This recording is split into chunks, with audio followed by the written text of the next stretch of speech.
Yeah, let me know you can hear what I'm saying there, guys. Let me know that you can hear what's said in the background at Westminster Magistrates Court. Just give me some feedback there, guys. Yep.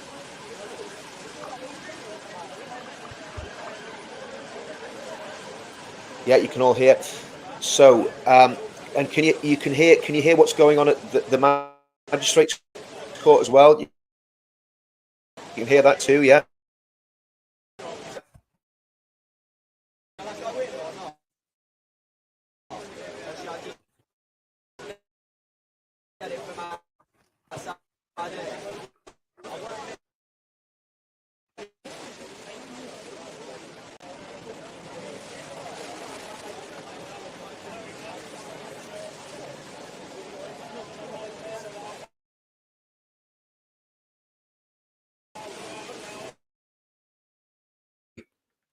And at the top there, you see Seagull Battle.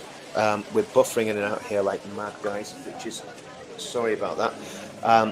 Yeah, so the fightthemail.com is the website, and you can go on that and support Tommy on that on the channel.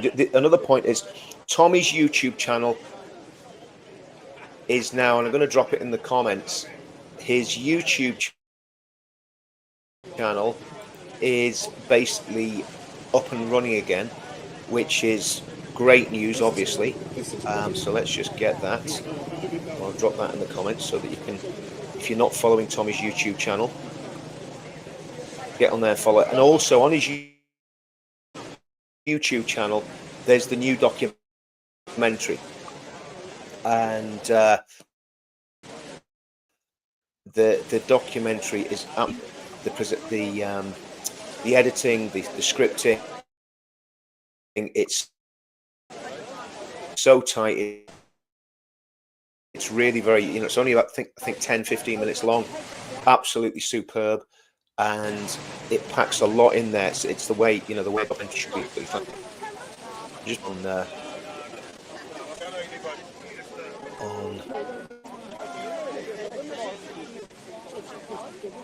things are, I do apologize if these things are really glitchy this morning. Let's have a look. There we go. So let me just drop that in the comments.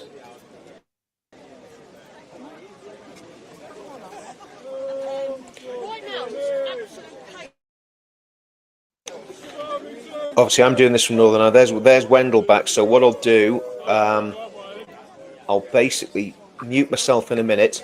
Once I've myself, let me know that you can hear Wendell, because what I'll do, I'll mute myself. I'll pull myself out of the screen. Yes, you can go down the courts today. Oh, can he go down today? Yes, he could. I mean, this is the worrying thing. He could actually get remanded today, and that's why it's really important that we've got eyes on this, so we can see exactly what's going on. For some reason, I can't. Guys, can you hear stuff going on? Just let me know if you can hear stuff. If you can hear on outside Westminster Magistrates Court. Can you hear stuff going on out there? Yeah.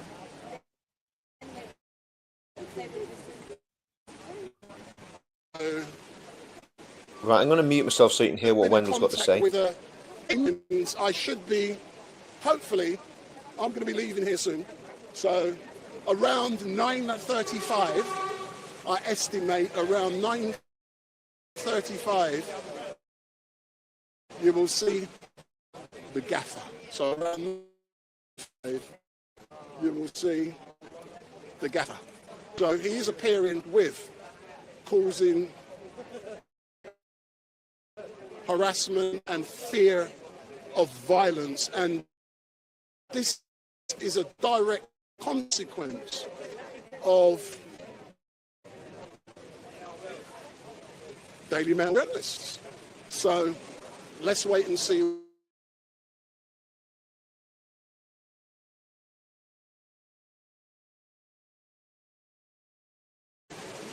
Go on the link below, fightthemail.com. So we want you to go on the link below, fightthemail.com, and support Tommy, because the fights Tommy has ahead in the legal sense cost tens and tens of thousands of pounds.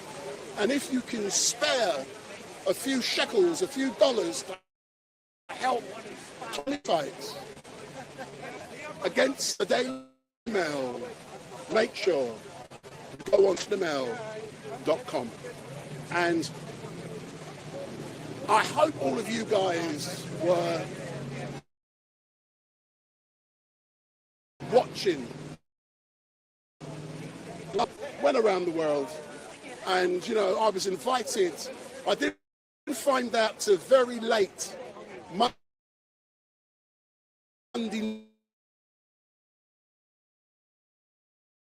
night that Tommy would be released, and I was outside of. They were in bed because they were all expecting Tommy to be released around 9 o'clock. But it was about 6:45 when he got released from prison. And what was really great for me was to film that historical event. But when I saw Tommy with his beard, the ginger beard, he looked like a jihadi. But he come out and he was fighting. It was like he had been unleashed. And for me, it was so great to see and hear that the gaffer is now out. And I've got a man next to me by the name of Brexit Brian. Brexit Brian, come talk. We're currently on Tommy's. We're not on his Twitter page directly. We're on his YouTube page. Okay. So tell me, so come round, man. It's all about composition. Sorry, I'm trying to film as well. That's it. So, you know, you're out here now with the world's media. How are you feeling, knowing that the gaffer will soon be arriving, and he's going to be arriving down there? How does that make you feel? Well, it makes me feel disappointed in some ways that he has to be here in the first place. I think the reason for him being here is absolutely preposterous. That's a big word, preposterous. I think it, of course I can't. I think it's something that has been set up by the state deliberately. How on earth can you get this man arrested, charged for harassment, whatever it is? To me, the state has got an agenda against the man, and you know, pray for Tommy, because I see Tommy as the figurehead of the freedom desire that we have in this country. And as you know, millions of people around the world love Tommy Robinson. Oh, Tommy. Because he's a person that stands up for what is true and right and for the proper. Common man. That's right. And also he was somebody that highlighted the issue with the grooming gangs. Yeah. At a time when everybody kept silent, at a time when everybody bottled it. You know, come what may, you know, people might criticise the man, but he personally has suffered as a consequence of standing up for what is right. And what does Tommy, look into the camera, tell the people what Tommy means to you. Tommy means to me our hope. Tommy means to me someone to rally around, because without him, if you take him out of the picture, I can't see that there's anything left. Britisher. Excellent stuff. Brexit Brian, as normal, thank you very much, and I look forward to engaging with you after the gaffer arrives and after he exits. So, big up. So listen, there I'm Urban Scoop. So I'm waiting for a phone call to find out if the gaffer, Tommy, is going to be wearing this T-shirt when he arrives. So he is going to be coming down there very soon. So I'm expecting him to be coming around there in about half an hour, and that's my expectations. But the case today, I don't think it's going to last very long, and it's just a plea hearing, and there could be restrictions, bail restrictions placed on Tommy. Therefore, it's highly likely that he may not be able to say certain things when he comes out. Let's hope that's not the case. But he hasn't got those restrictions on at the moment, so going in. There are many things Tommy will be saying, but I do hope all of you guys and girls who are watching on Tommy's YouTube channel, make sure every Sunday you do watch, because I'm on his Twitter page at Speaker's Corner. Because I know all of you love Speaker's Corner. Down there, we got some mad nutcases, and we've also got some great people with great intellect. Like we've got Bob, and I call him Pope Bob of Speaker's Corner, because the new Pope, his name is Bob. So that's what I've named him. And one thing, what we have acknowledged is that where there used to be lots of Ali Darwas and all heavyweight Muslim speakers, they've run from Speaker's Corner. They've ran away, they're scared. They no longer come to Speaker's Corner. They prefer to do street dawa at places like Shepherd's Bush and places like Leicester Square. So the Muslim guys, they've all run away from Speaker's Corner, and they're scared to come down the Speaker's Corner for an intellectual debate. So, Mohammed Hijab, where are you, Mohammed? You engage with me, but you're hiding from Street Mike. Ali Darwa, what's happening, bro? You're scared. So Ali Darwa, you know me, Ali. You got my phone number, Ali. Ring me, but you're scared to go to Speaker's Corner. Ali, Chicken Dawa. I should call him Ali Jerk Chicken Dawa. Sir, come forward. Come forward. Come. What are you scared of, man? I'm a journalist today. How you feeling, bro? I'm feeling good, thank you very much. Yeah. Yeah. And tell me something, yeah. You're now outside of this court. You know, yeah. Things will be happening when Tommy arrives, and I'm just watching time. You know, so how are you feeling knowing that Tommy's going to be here in about 25 minutes? Feeling good, excited. I'm upset I haven't got my camera on me actually, like an idiot, but I'm excited he's going to be here, show face, and let the people see him. So why haven't you got your camera? Like an idiot, I forgot it. How can you forget? In the rush of everything, leaving, trying to be on time. Hold on. I have never heard such an excuse. I bought everything but the one thing I needed. So. Do you know, once before, I live streamed professionally Monday to Friday. Yeah. What's happened once before, I have given someone equipment, there was no camera in the bag. I swear to God, there was no camera. I took it out. And I forgot to put it back in. But luckily, because I was so early, the person was so early, I was able to get. And deliver. So I understand. I've gone on a job all the way in Croydon, arrived in Croydon, realised I didn't have my live streaming unit. So now you have to... But there's such thing as Uber.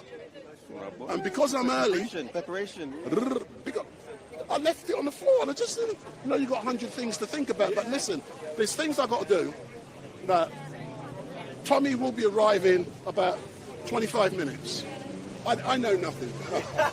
So you say. I know nothing. I can't wait to see him, man. I hope the crowd goes crazy. I've no doubt he'll come up to my camera and he's going to make a speech. Big up. So for those of you who are watching, we are live and direct outside of the Magistrates' Court here at Westminster, where the world's media is now waiting for the arrival of Tommy Robinson.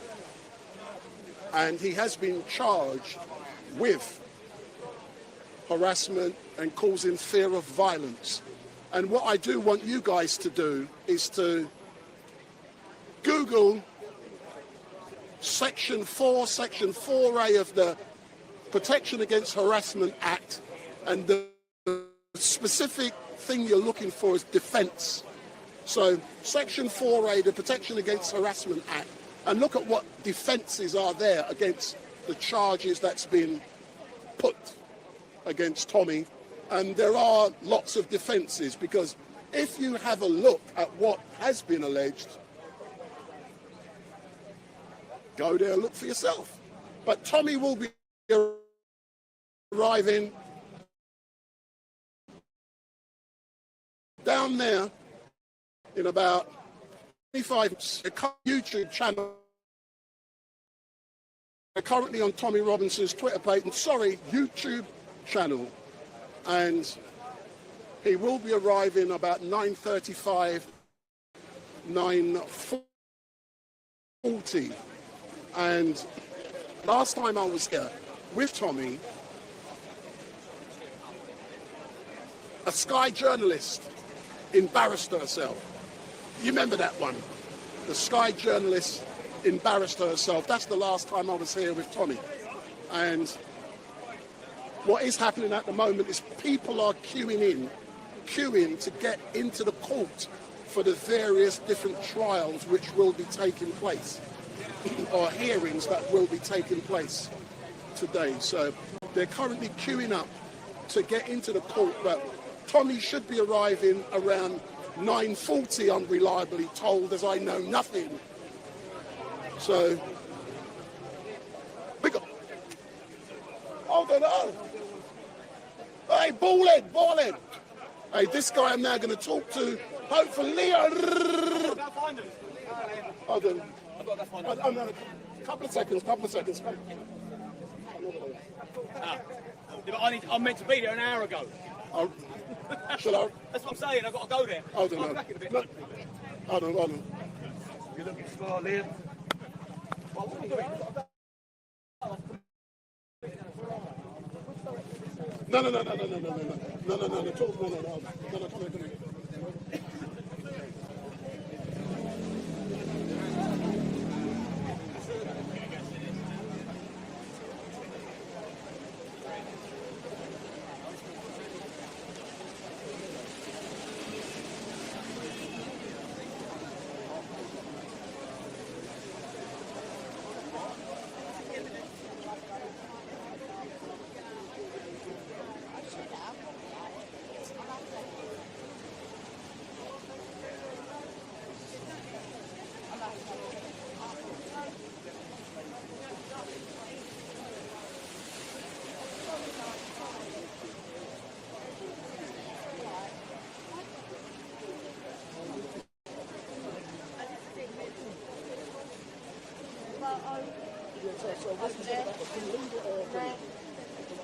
Stick one on him. Yeah, he's in there, look. In the blue jacket, Cash. Over there.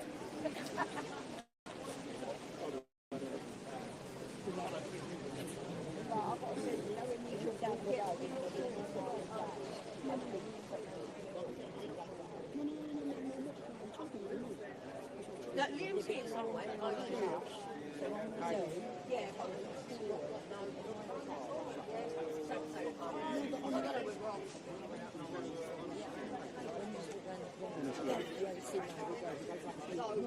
Listen, I do this all the time.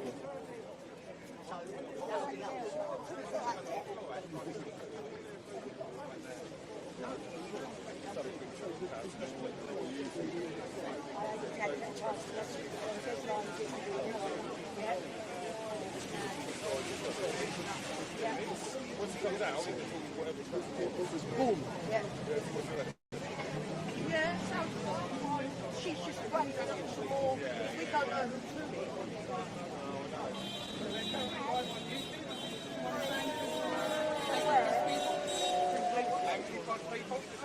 So in a few moments, just to let you know, I'm going to be leaving this location. So in a few moments, I'm leaving this location.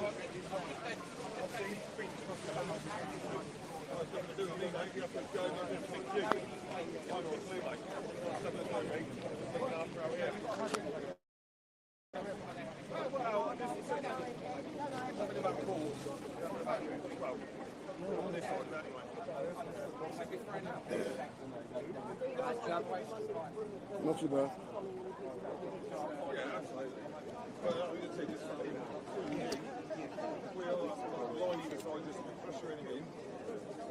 I've come across you before. You're from Urban Scoop.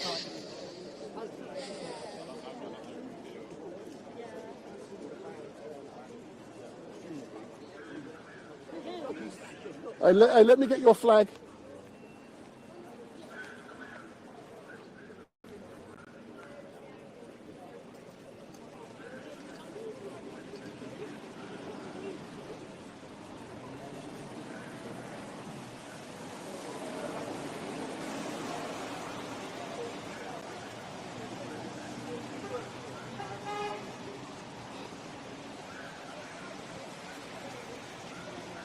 So I've walked away for a reason. Wave it.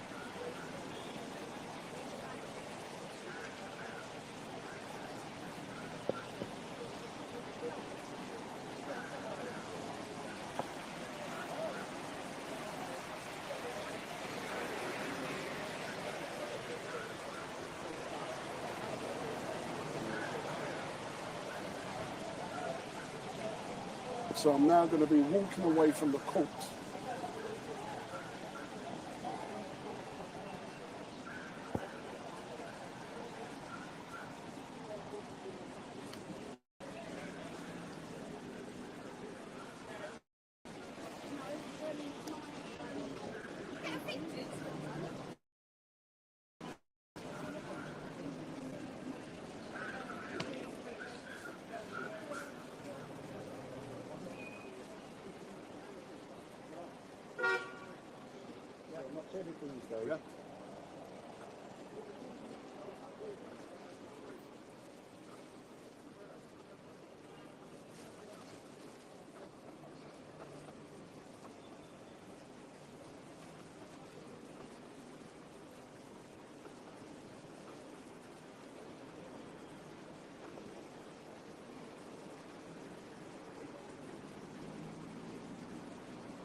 No. No. Go back. Go back, man. All you're going to do is attract the press. We don't want them. Go back.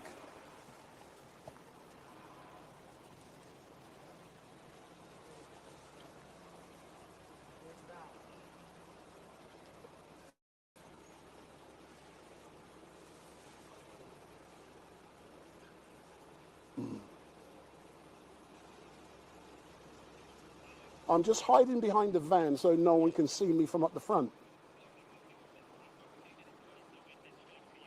Yeah, yeah. And what I'll do, I'll put microphones on him, yeah? Bye.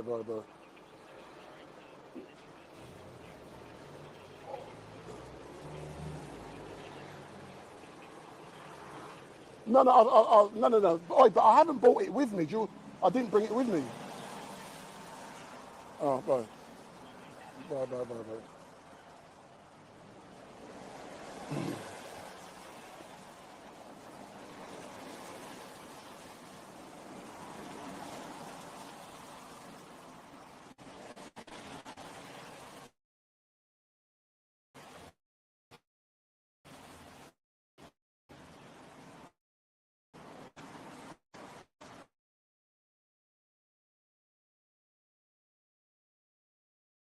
Will be appearing within a couple of minutes. So I've gone to a location where I know he is. He's just doing an interview.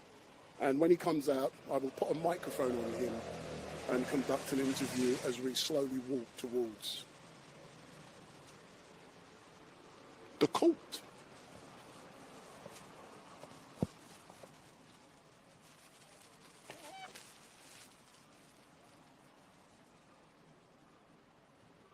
So they're just coming out now, so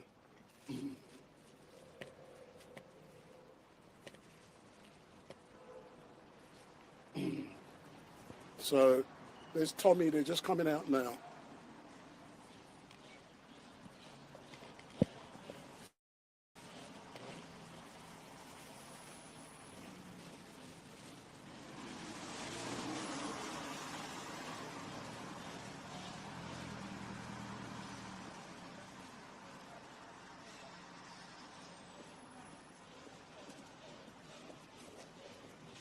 So here's Tommy now.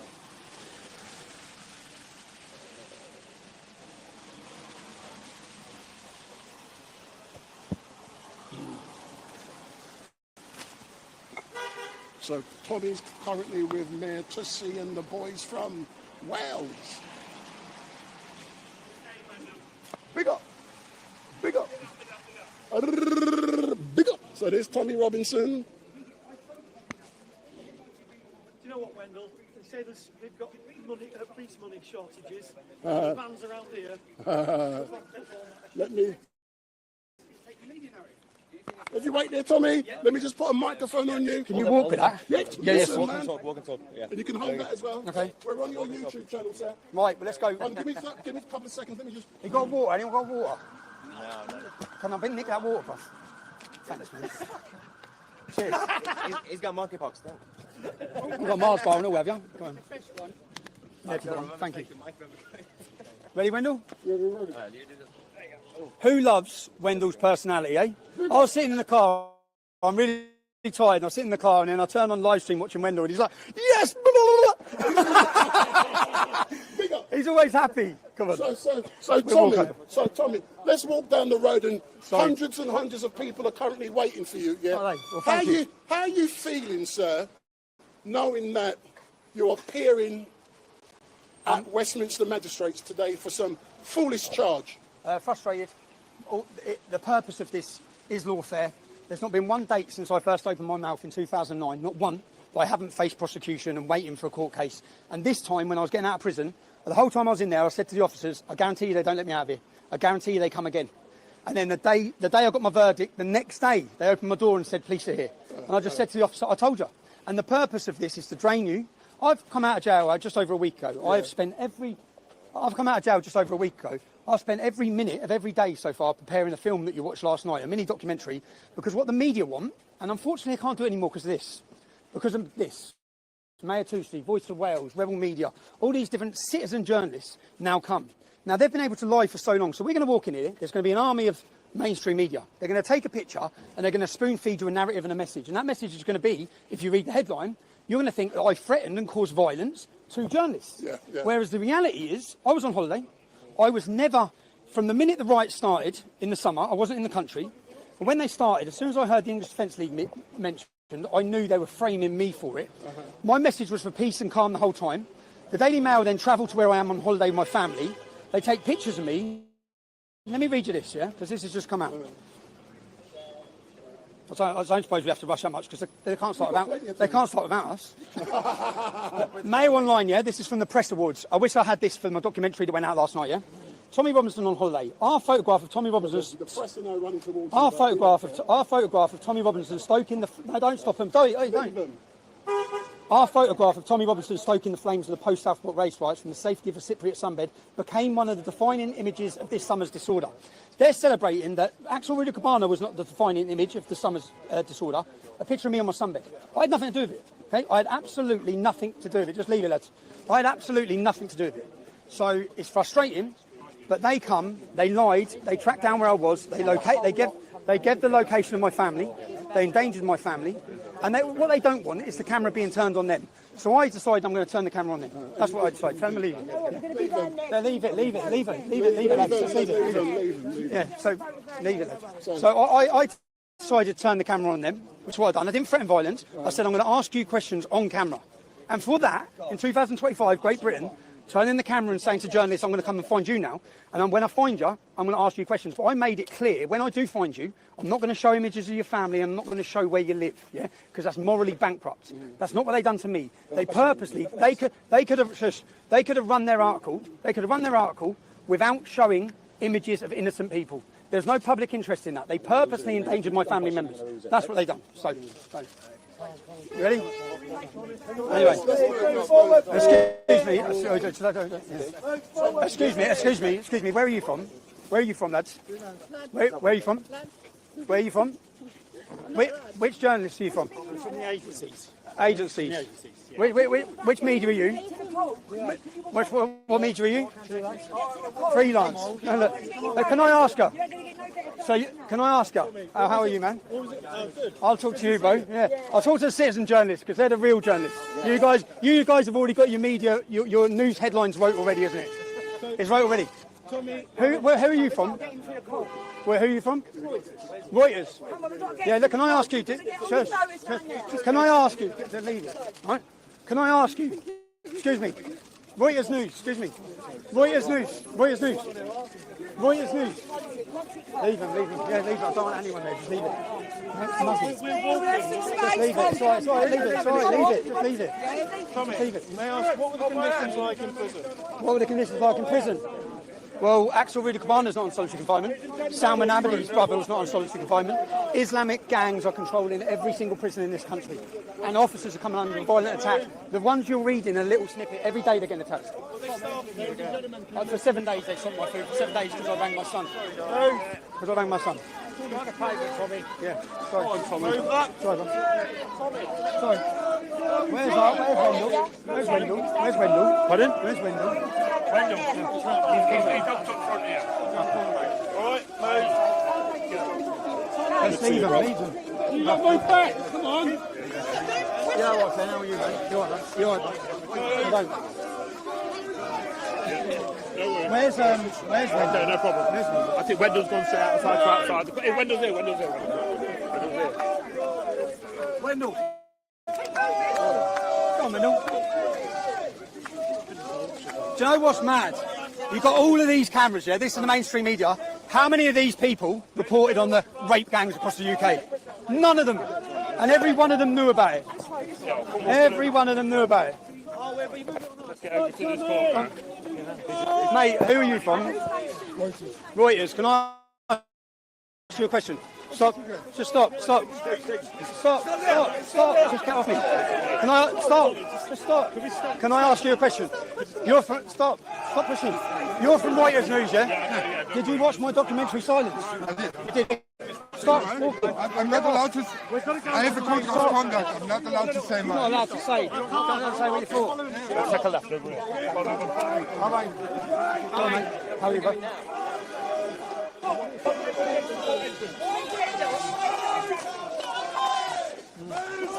Tommy, do you think you change any of the opinions of the mainstream media then? No, I never will, but I want... They've got their newspaper stories, mate. Yeah.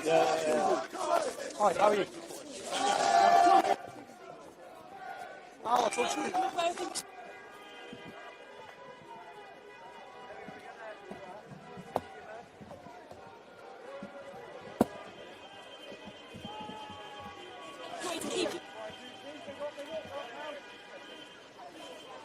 My rights. I guarantee you they try and gag me today. Try and put a gag in. What happened here? I put a document down last night. Here today.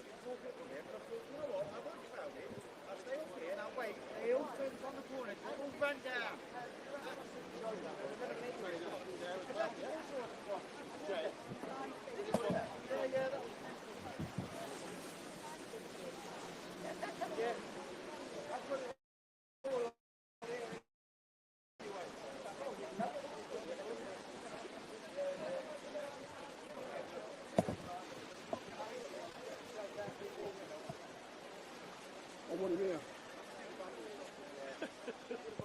I want the thing in the back. Let me go back. I want the Hulk sign in the background. You need a bigger camera. Leon, when he comes, make sure he stops with the Westminster in the background. That's where I want the interview. When he comes out. No, when he goes in as well. So before. Right now, right now.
If you was a journalist, you'd have watched my film, you'd have understand why I'm in court today. You don't even know why I'm in court. So what are you doing here? Well, when it all comes out, it'll come out in court. But no, what will come out is your headline. That's the problem. What comes out is your headline. Okay? And your headline, but your headline is based on no investigation. You've just said that. Okay, these men tracked down my family. They photographed innocent members of my family and put them in danger. I then said to them, do you think I should be able to ask journalists questions? Do you think I should be able to contact a journalist and say, I'm going to ask you a question on camera? Do you think? Well, I think that everyone has an opinion. Okay, so do you think I should be able to contact a journalist? Say you're a journalist now, yeah? So I know who you are now. Yeah. Should I be able to send you a message saying I'm going to come with my camera and ask you questions like you've done to me? Well, I don't know. You don't know? No, I don't. Do you believe free press? I do. So you believe in free press? Yeah. So I'll ask you again. Do you think I should be able to contact a journalist and tell him I want to ask him a question on camera? I think you need to perhaps put it through to ITV, the news desk. So I need to put it through to ITV on the news desk. Did the Daily Mail put it through to me when they secretly, covertly recorded my daughter, my ex-wife, and they put pictures of her in a national newspaper endangering her? Is that right? Do you think that's right what the Daily Mail did? No. So, okay, so you don't think that's right what the Daily Mail did? I'm facing 10 years in jail for saying I want to ask them a question on camera. Do you think that's right? Do you think we've maybe got a biased justice judiciary? How am I even in court today? They endangered my family. How are you, honestly, you seem like a nice bloke. How are you been sent here and you haven't even looked into this? Because you're going to now just run a headline, and your headline is total lies. So what you're doing is you're feeding propaganda to Nick from the establishment that lies about me as a journalist. But you know why? Because you're controllable, yeah? I get it. You're worried about losing your job. I'm not. So they can't control me. So I'll turn the camera on you, people like you, and say they're lying. This is how they're lying, right? And that's what I do. And because they don't like that, I get tied up through these courts. Lawfare after lawfare after lawfare. I've done nothing wrong. I've done nothing wrong. Other, my only crime, 2 crimes. Being an uncontrollable journalist and being a decade ahead of the rest of the population. On the problem. Now I have to get into court because I don't upset the judge anymore, yeah?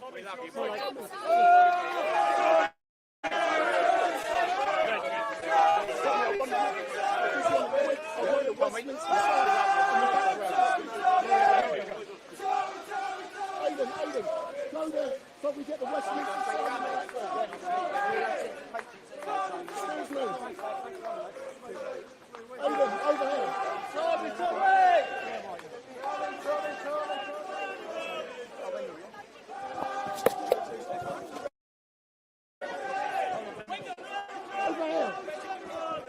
Over here. Excuse me. He's coming here. Tommy. Go round. That's it. We got it in the background. Beautiful. We got the Westminster in the background. Whoa. Move over, bro. Right, Wendell. Is this a live stream? Yeah, we're live on your channel. Did you get that interview with that We've ITV? got most of it, yeah. So ITV News, they haven't watched my previous documentary. They haven't looked at this. So they've basically come here. They haven't investigated anything. They're going to run a headline and lie to you about why I'm in court. Okay? That is the importance of this channel. It's the importance of citizen journalism. It's the importance of every one of you to share the content, because these come to, they've been able to do it for decades, and then when big media when big tech stepped in and censored everyone, they could continue those lies, right? Due to you, the public, sharing content and supporting journalism. There's lots of citizen journalists here today, and that pisses these lot off, right? Because our views are going to far exceed their views. So whereas they used to control the media and they'd lie to everyone, that doesn't wash anymore. Follow me on X, @Robinson New Era, and you're on the channel. Make sure you share it. Big up, Tom. Get my microphones and this one. I'll see you when you come back. No, that's me. Oh, yeah. You ready? There you go. So Tommy's now making his way into court and capturing when he comes back out. So Tommy's now making his way into the court, and that's no press.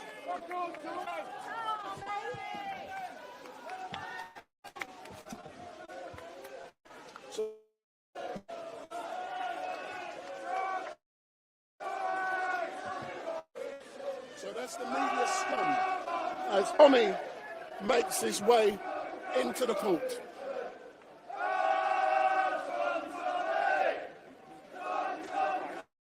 Always live, I'm all live. So Tommy's now making his way into the court, and we can hear, oh, Tommy. And when Tommy Robinson comes out, yet again, he'll be speaking live and direct into this camera, not that of the fake media. He's going to be talking to you guys, his followers. So Tommy's now going to be going in court, and the Voice of Wales, they will be live tweeting inside of the court. So the Voice of Wales will be live tweeting from inside of the court. And Tommy is now, he's now gone in. He's got to go through the various different security checks, and it is.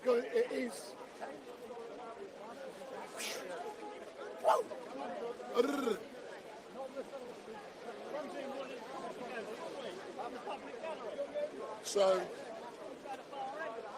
those of you who, if you don't know me, where have you been? Where have you been hiding? So my name is Wendell Daniel from Urban Scoop, and we are coming to you live and direct, live and direct from outside of Westminster Magistrates Court, where Tommy Robinson has just gone in. And let me turn this microphone here up a bit, so it's a bit low at the moment. So Tommy Robinson has just gone in, and it's a plea hearing. He might not be in there for very long, and when he comes out, there could be bail restrictions which prevents him from saying things. But what is important is that he's had the opportunity to say what he needed to say before he went into the court. And he actually, you know, I came over here to try and get my position before he went in, and he was actually engaging back there. I'm going to wipe my lens. And he was engaging with an ITV cameraman, asking very specific questions of that. So Tommy's now in the court, and he will be coming out soon. And when he comes out, yet again, I will be engaging with him. And then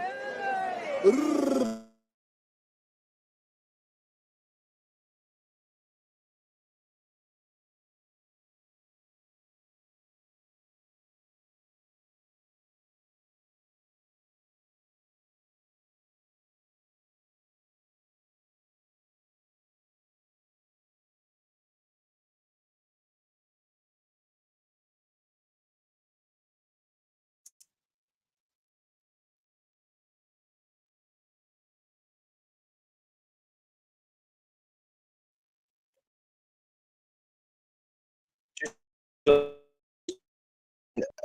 bit of a technical, well, not a technical nightmare, just an internet nightmare this morning. Signal's really very, very glitchy, very glitchy. Um, this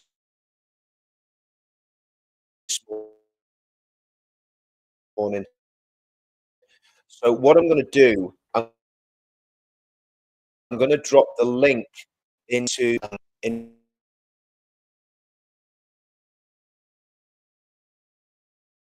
And I'll probably do live if the signal's so bad, I'll probably just do live.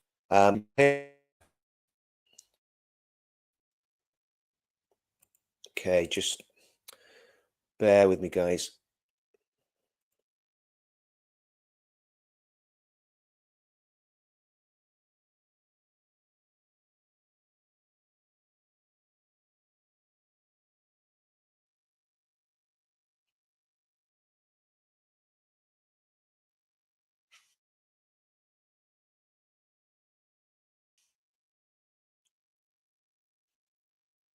Now, this link is. I'll tell you what I'm going to do. I'm going to come off that stream because that might help.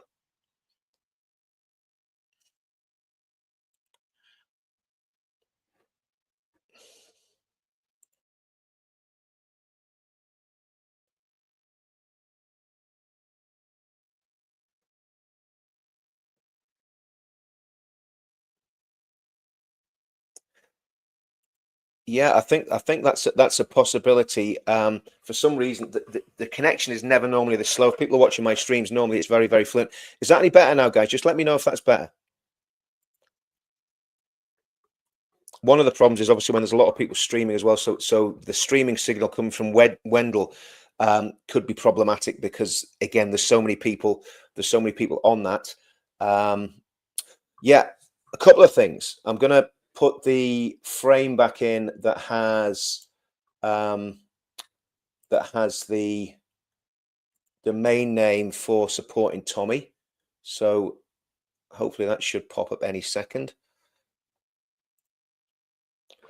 Okay, so that's it there. Fightthemail.com is the domain name that you want to be going on to basically support Tommy. Because again, I think what's going to happen here, they're going to do what they always do. They're going to tie him down in court fees.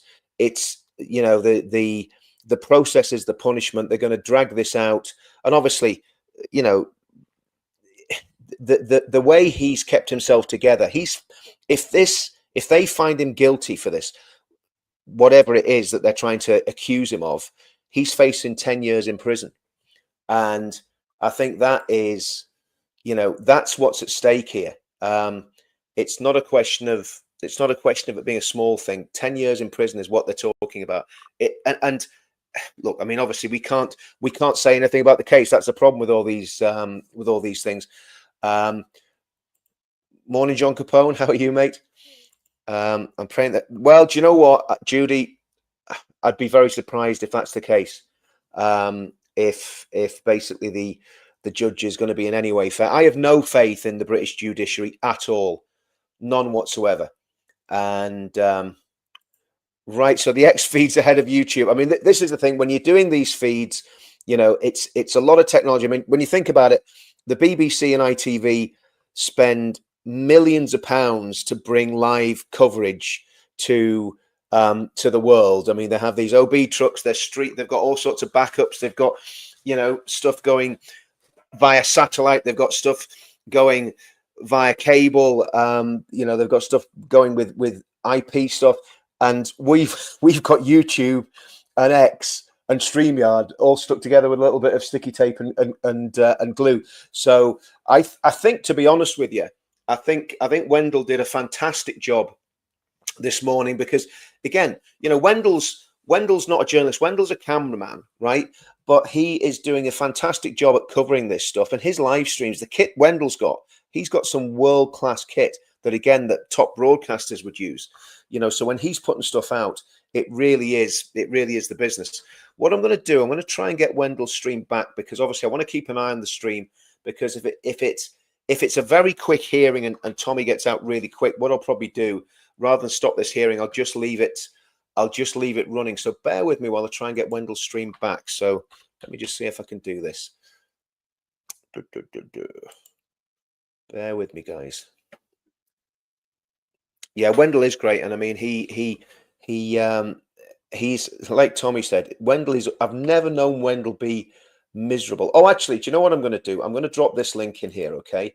Because seeing this, because I wouldn't be surprised if courts try and get an injunction on this if they can. I don't know if they can because it's already out there, but I wouldn't be surprised if the courts don't try and do something with this film. So this is the film that Tommy made.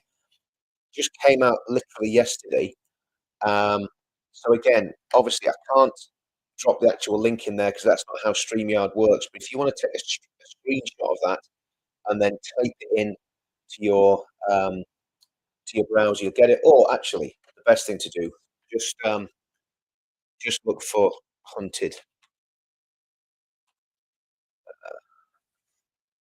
Let me just share this now so you can see what you're looking for. So just bear with me 2 seconds. I'll just drop this into the feed.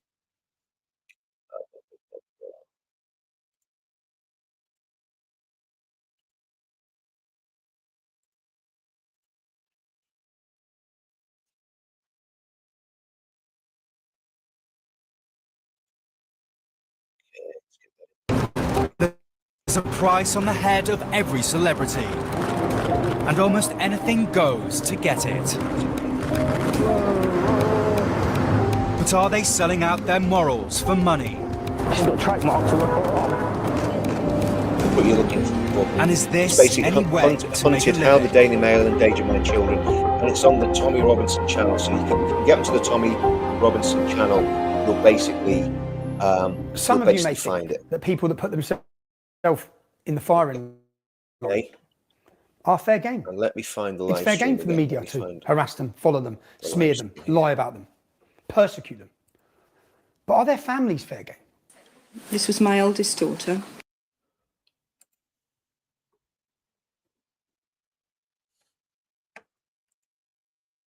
But I'm just being a journalist. yeah, but the Okay, so there we go. I'm There we go. asking We've got the you, live stream as well. has charged, So and it is a fact with harassment, cause and also causing and fear this of is the violence. domain What do you think of such a that charge? this is the domain that that Tommy wants pushed out there. Fightthemail.com. Go on to fightthemail.com and do whatever you can to support this, because the only way he can win these cases is by getting the best lawyers around the country. And remember, there's a lot of lawyers who won't work for him because they're all lefties. I mean, it's ridiculous. You know, it really is ridiculous what's been going on.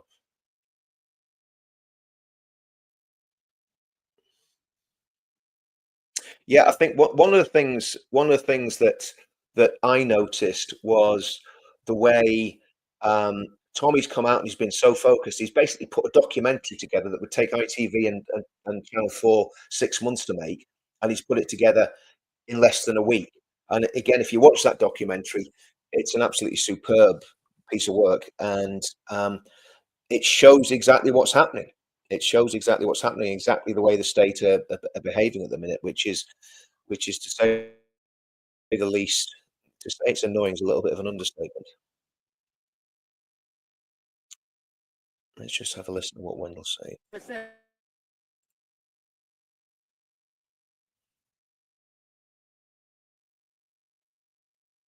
The state and by huge corporations. Like, if you're not famous like Tommy Robinson, you're just forgotten about. You're abused. Yeah, that's right. So I think people need to take what they need to take away from here today is that this is not just happening to Tommy Robinson. It happens to everybody. Yeah. Like, I come here and I try to highlight the truth. That's what I do. My channel is actual coverage, not defame anybody. Even now, I'm on my way to just put some videos together and put them out. But you know something? I'm so grateful that people like you and me, no one knows us, and we're famous. We're under the radar. Yeah, I kind of like to be like that, you know. Like, I never put my face in front of the camera. I just like to go and document what's happening. No, I understand. I put it out in a fair way to everybody, you know. I understand, sir, but keep up the great work. And I'm not going to engage with this geezer, but I'm going to teach you a few lessons. When I'm talking to someone, sir, no problem, I will come to you but there's a time. So if you step forward now. What's your name? You got to look in the camera, composition, so come round. What's your name? Stephen Brian Reynolds. So why are you out here supporting Tommy? Because I'm pissed off with what the police have done and the fucking government. Oh, well, what I am going to be saying, sir, Tommy, we have class. I know we do. No swearing, yeah? Sorry. So for the people watching, I apologise for the slip up with this gentleman. So no swearing, please. And I've been like, when Tommy was in prison, I wasn't eating for days, and I was crying my eyes out because of this. I hear you. And what does Tommy mean to you? He means the world to me. Look, tell us what? He's our leader. He gets us together, and that's what this is all about. Just imagine Tommy's watching now. Look in the camera. What do you want to say to him? Tommy, I love you. Big up. Thank you very much, sir. So the gentleman has just confessed that. I've been on the hungry strike when he was in prison. Excellent. When he was in Belmarsh and Wood Hill.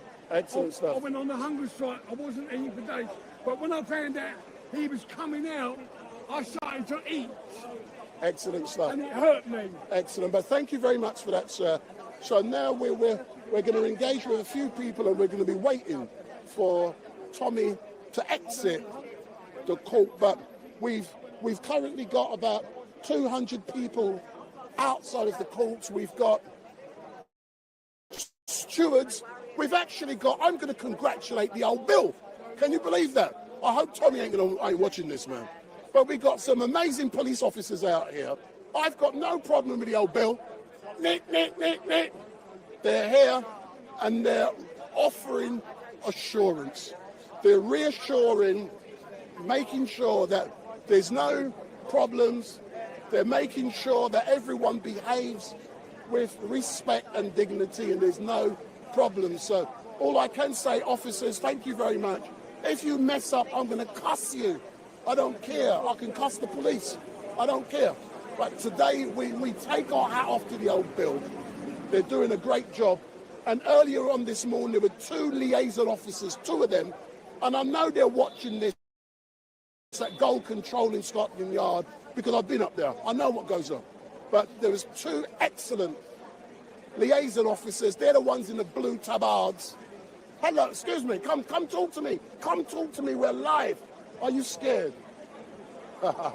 Sir, come and say hello. My apologies for. No, you can understand why. You can understand why. So now you've seen Tommy. How are you feeling?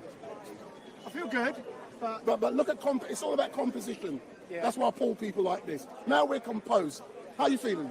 Good. Now I've got some coffee. Yeah, but let's talk about Tommy and not your coffee. Right. Let's talk about the gaffer. Yeah, so the boss. So you've seen him, and he's in a fighting spirit. Did you hear any of his speeches just now? Yeah, with the mainstream media, he ripped them apart for not doing their job because we don't have a free press in this country. And Tommy Robinson is a prime example that there is not free press. And why do you think, that the state-controlled press are scared of Tommy? Because he's going against their narrative. Which is? Authoritarianism. Yeah, I hear you. But all I can say, sir, thank you very much. And you can feel the positive energy that's coming out of here today. Yeah, a lot of positive energy from you. That's what Tommy said. He's there watching me saying, big up, big up, big up. Thanks a lot, man.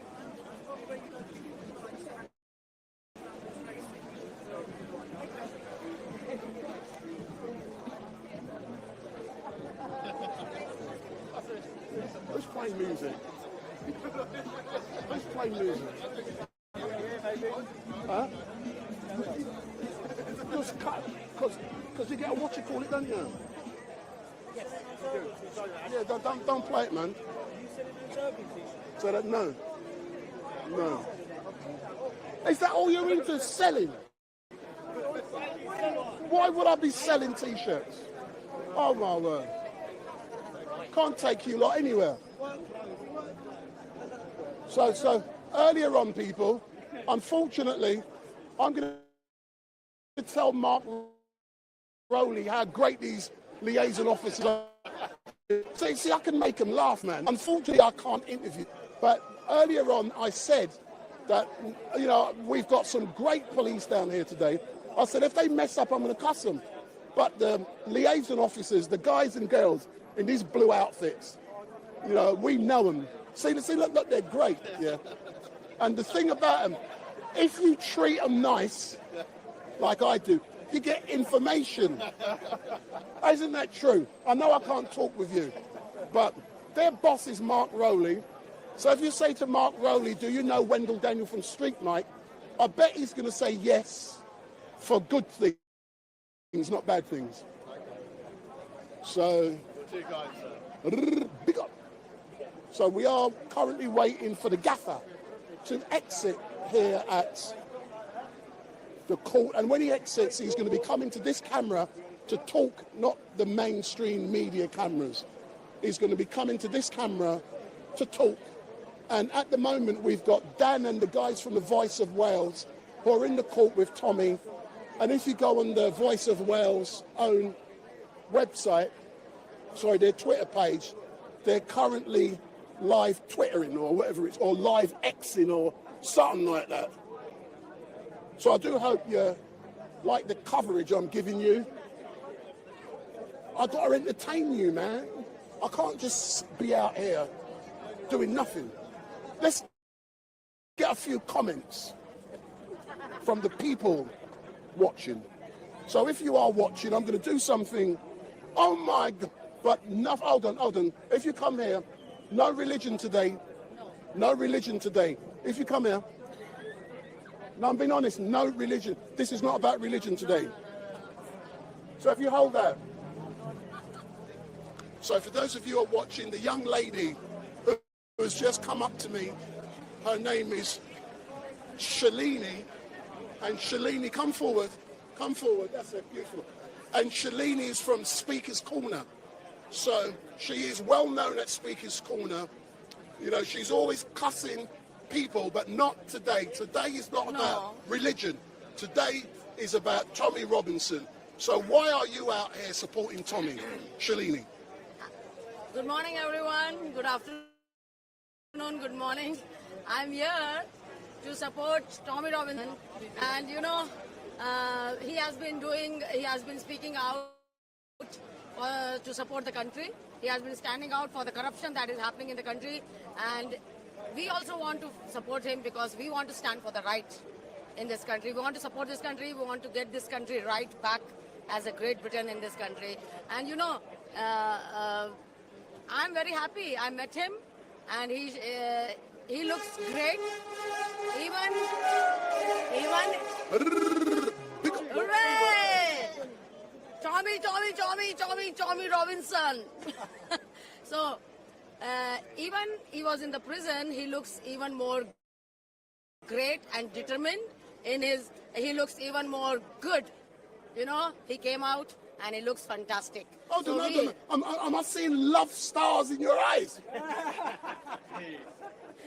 So, my message to Tommy Robinson is we will stand in solidarity with him and with this country, and we are here to support and fight and be with Tommy Robinson and encourage him and, encourage him and support him.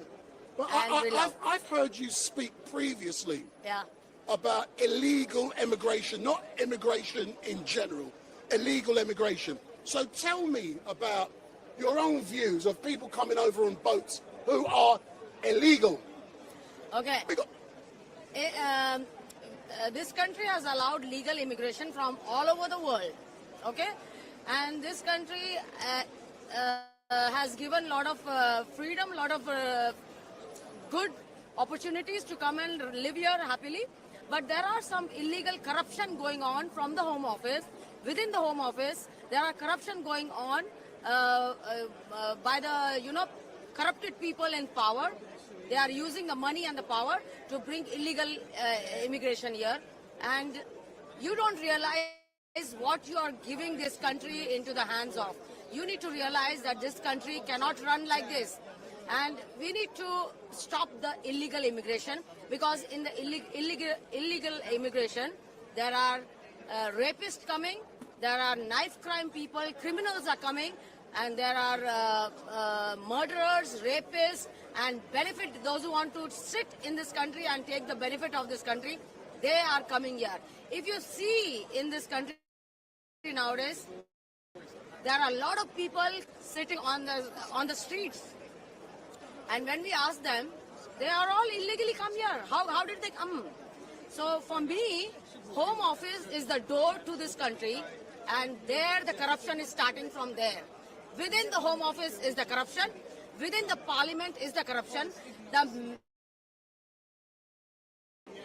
most criminals are sitting in the Parliament House. Yes? The criminals outside the Parliament House. The main criminals are inside the Parliament House. And this country needs to be sorted by we the people, by the people, and for the people. So today I'm here to support Tommy Robinson. We love him. We will stand with him and with this country till our last breath. Amen. So tell me something, yeah. As you know, Tommy was released from Woodhill Prison last Tuesday. Yeah. Describe how you felt when you saw, and it was my camera, live and direct, no fake media, only me, exclusive. How did you feel when you saw Tommy walk around the corner? Okay, as a Christian, we have been praying. We all have been praying for Tommy Robinson, and God has answered our prayers. And he has been victorious, and we saw him wearing the cross, and that is even more good, that he is going to be in Christ and very soon. And I'm happy. The day he came out, we saw the video, and he looked even more great, you know. So we are happy that he come out of the prison even more stronger than ever before. And that was so clear that when he did come out, it wasn't he was immortal. He come out fighting. Yes. And he was ready for war. Yes. He was ready for war. Yes. So that isolation or segregation, whatever they want to call it. It did not affect him. It didn't. Well, let's say it did. Let's say it did. For Maybe legal, physically, not emotionally. For legal reasons, it did affect him. But once he was released, he felt good. But what did you feel and think when you saw that jihadi beard he had? No, Tommy Robinson was looking good in the beard as well, and he's looking good now without the beard, and that is good because we can see him more stronger, resilient, and more, determined to come and fight for this country, and we love that. But you know something? You know I'm a businessman, and I think business. Yeah. I said to the team, Tommy come and his beard, everyone saw it. He went to get a haircut, and I said, do not chuck that hair away. You can auction it and make money. I'm serious. They thought I was crackers. But listen, you got to think business, man. You know, he set up a website, fightthemail.com, to raise money. He could have raised money selling his beard. No. Tommy Robinson is going to be more stronger, and he's going to get all the support of all the citizens of this country. We are standing with the right, and we are standing to fight the corruption that is happening in the Parliament, within the Home Office. We are going to fight the corruption. This country cannot be left to the dogs in the Parliament who are corrupted and who are just there to make money, and they are not doing anything.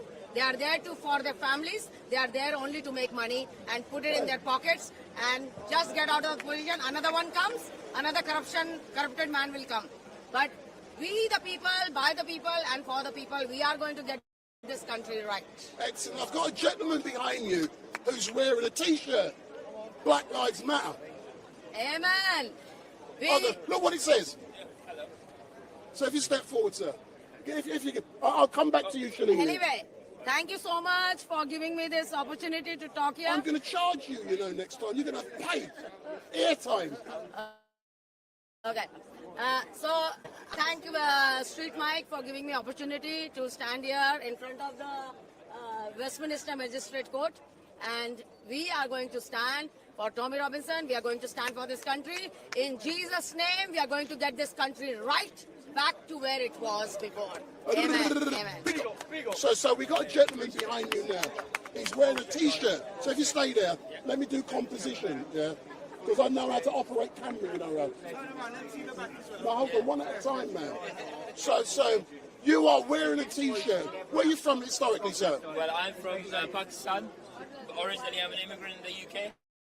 So, but why are you wearing a T-shirt saying White History Month? Because this is my appreciation to show to the white people, because I come to the white country.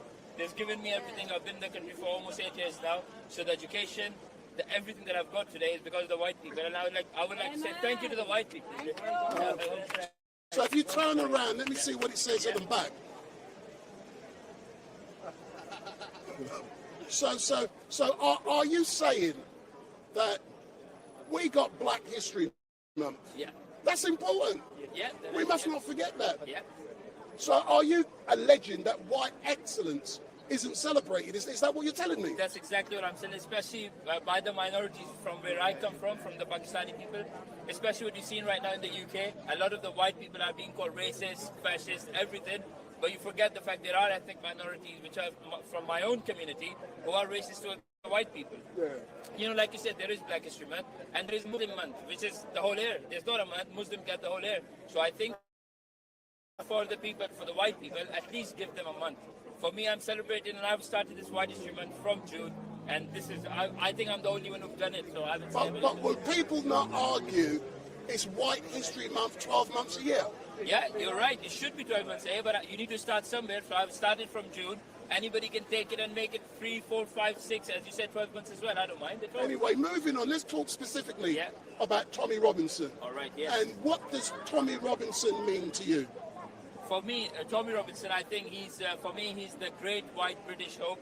That's how I see him. I see him as a white knight. I think he's a truth teller. And what he has done right now, he's opened a lot of people's eyes, including mine. Like I said, I'm an immigrant, and I know there is a problem with the Pakistani rapist gangs, as well as in the Pakistani culture. I am a Pakistani and I'm a Muslim, so I see that culture, I know that culture. And when the people from my own community call Tommy Robinson a racist, it have to be people like me to show loyalty towards the white people and say, you know what, he's not racist. What he's talking about is actual facts. And these are facts they are driven from, some say from religion, I say from culture as well. And this is something that we see everywhere. So when I go to Dubai and I go into a place where it's only written in Urdu, which is the Urdu language, which is for Pakistanis, and they say you're not allowed to chant political chants in the stadium, that means white people are not racist towards the Pakistani people, the Arabs are not racist towards the Pakistani people, the Chinese are not racist towards them. It's the Pakistani people, they got the problem within themselves and they from themselves, and that's exactly what I'm doing. Give me 1 second. Yeah. Sir, come. I just want to answer you a question. I just want to ask this gentleman a question. Yeah. Were you inside of the court? I was up waiting for the court. Now, so are they coming out? I'm in the court now. There's 12 seats. They've allowed.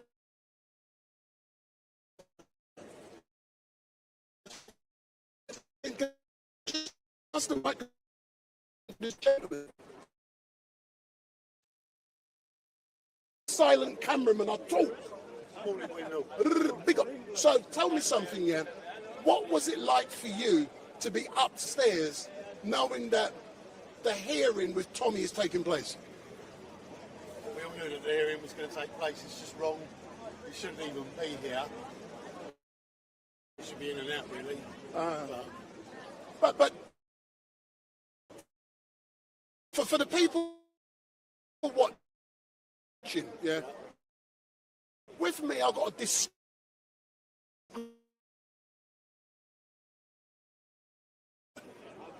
not a nice place. You're queued up outside and they walk past telling you keep in line. How many people do you think are in the court? In the court, they've got 12 seats for the public. They use the smaller court. They've gone into court 2 instead of court 1. So they've restricted numbers. Yeah, they let about 20 people first.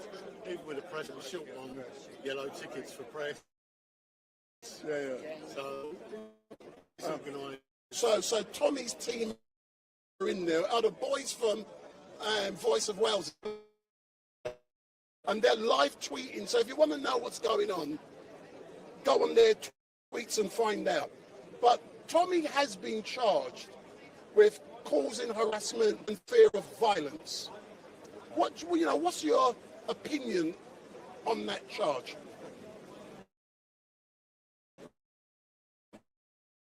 What have people made up, isn't it? It's not meant to be. It's because it's Tommy. Anyone else, it wouldn't even be here. You know, why can't Tommy turn it round to the press themselves? All the things they've done to him over the years. That's good.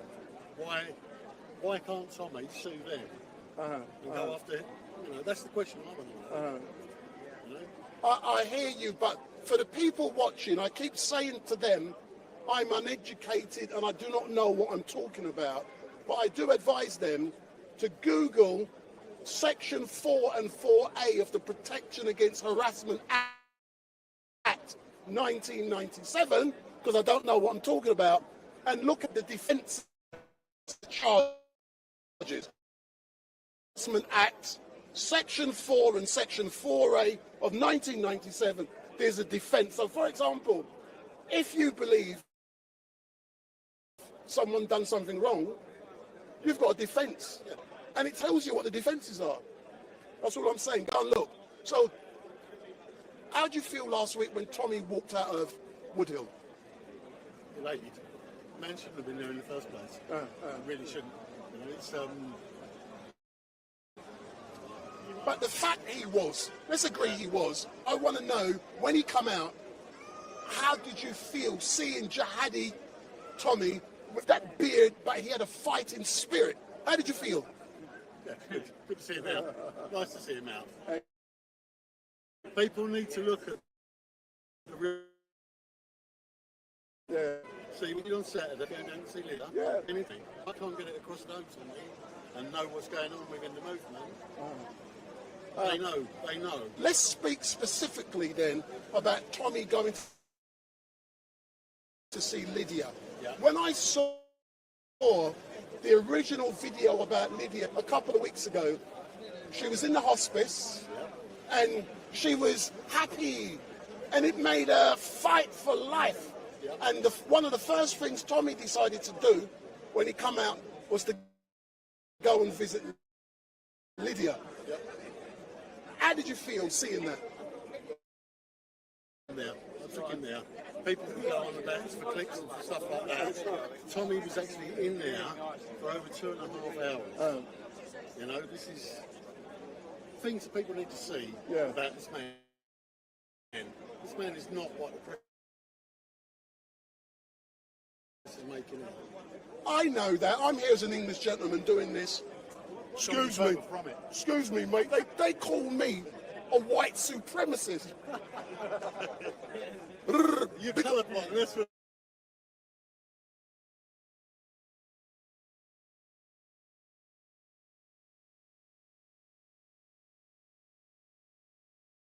Too much out of people. You know yourself, you can't say things these days. You're not allowed. Yeah. You know, we're only allowed to say certain things. If only people knew what was really going on. Yeah. It's like Tommy, put him in a room with him, shut them all up and listen to him for an hour. Just 1 hour, they'd come out with a total different opinion of it. Like. I did. Yeah. Who doesn't? Anyone who meets him, anyone who has any contact with him, you see a different person than what these... Yeah, because we're waiting for people to exit. When they do, all the media think he's going to be walking up to them, but he's not. He's going to be coming to me. They're just dogs. They're dogs. That's all they are. That's all they are. Look at them. Thanks Low for life. Low life. Thank you, Wendy. Did you want to say anything? Oh, are you scared?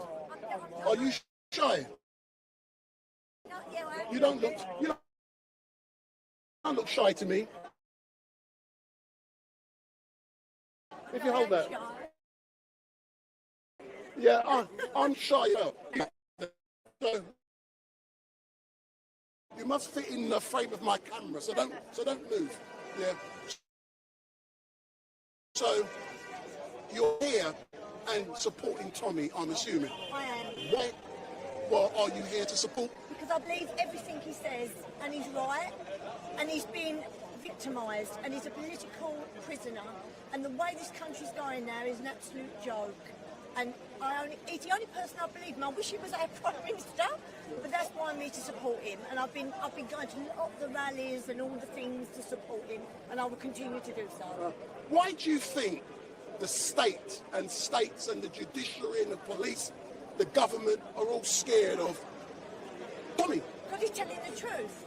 And they don't want to know, because there's a reason for it, and I don't know what it is, but there's something to do. I don't know what it is, but there's a reason for it. They're all corrupt, I'm sorry. I don't trust any of the media, the government, authorities. The law is an arse, excuse my French, and I don't know what else to say, really. Hold on. Put your hand out. Put your hand out. Put your hand out. You say you don't trust any of the media.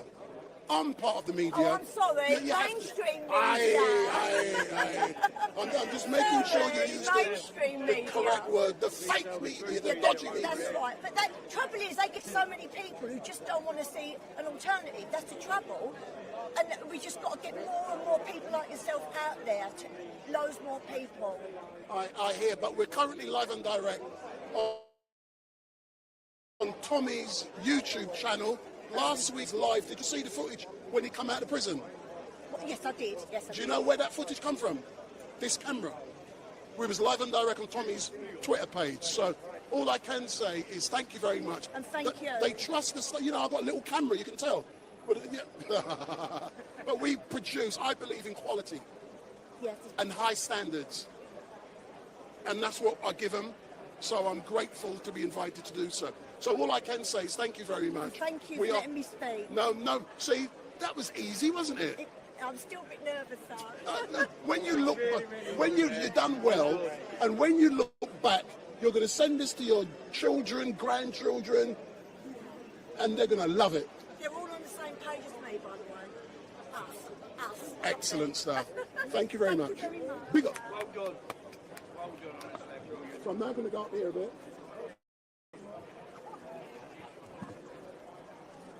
So, huh? Yeah, I know. They should be coming out soon, hopefully. Let me go down. Let me go. No, it's all right. No, it's all right. No, let me go back for a minute. Because when you... Hold on. Are you scared? Yeah, I'm dodgy, can't you tell? Thanks a lot. No, what I want to get in here. I don't really want to be showing people going in.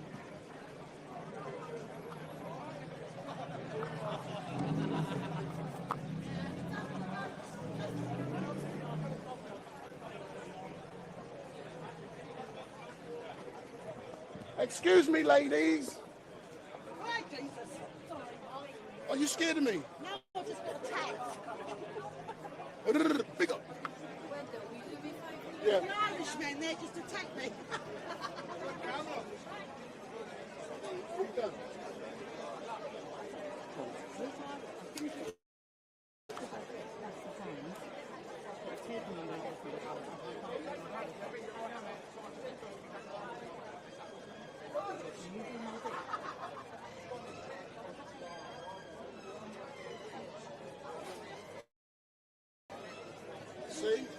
See, I've got the touch. I've got the touch. So you don't have the touch. So if you go around there, let's talk about Tommy. So hold on. Come here. Let's talk about Tommy. I heard that. I can hear I've got a microphone on you. Right, so if you stay there. No, go there. I was singing, let's talk about sex, baby. So if you stay there. So you're down here today supporting Tommy, the great Tommy Robinson, the gaffer.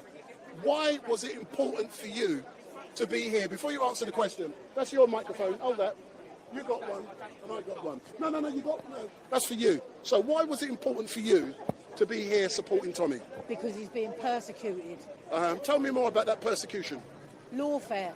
I've followed Tommy for nowhere near as long as a lot of people. I've watched everything. And the agenda is to silence him because he gets the truth out to millions. He can draw a crowd and people listen. And he backs up what he says. With evidence. With evidence.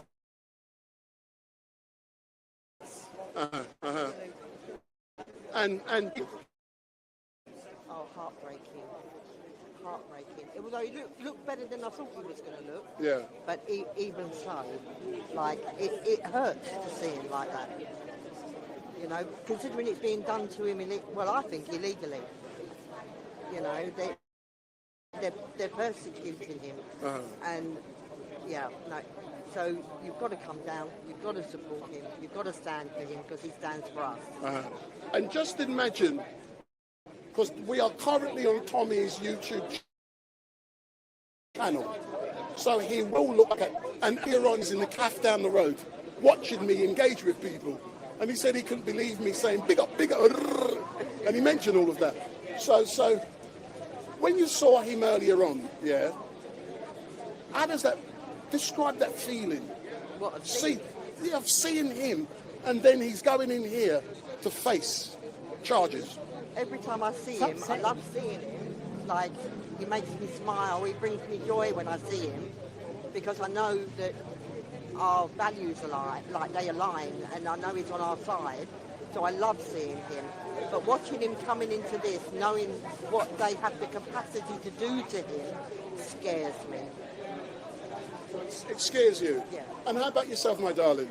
I felt very emotional, and I think, how is this affecting him emotionally?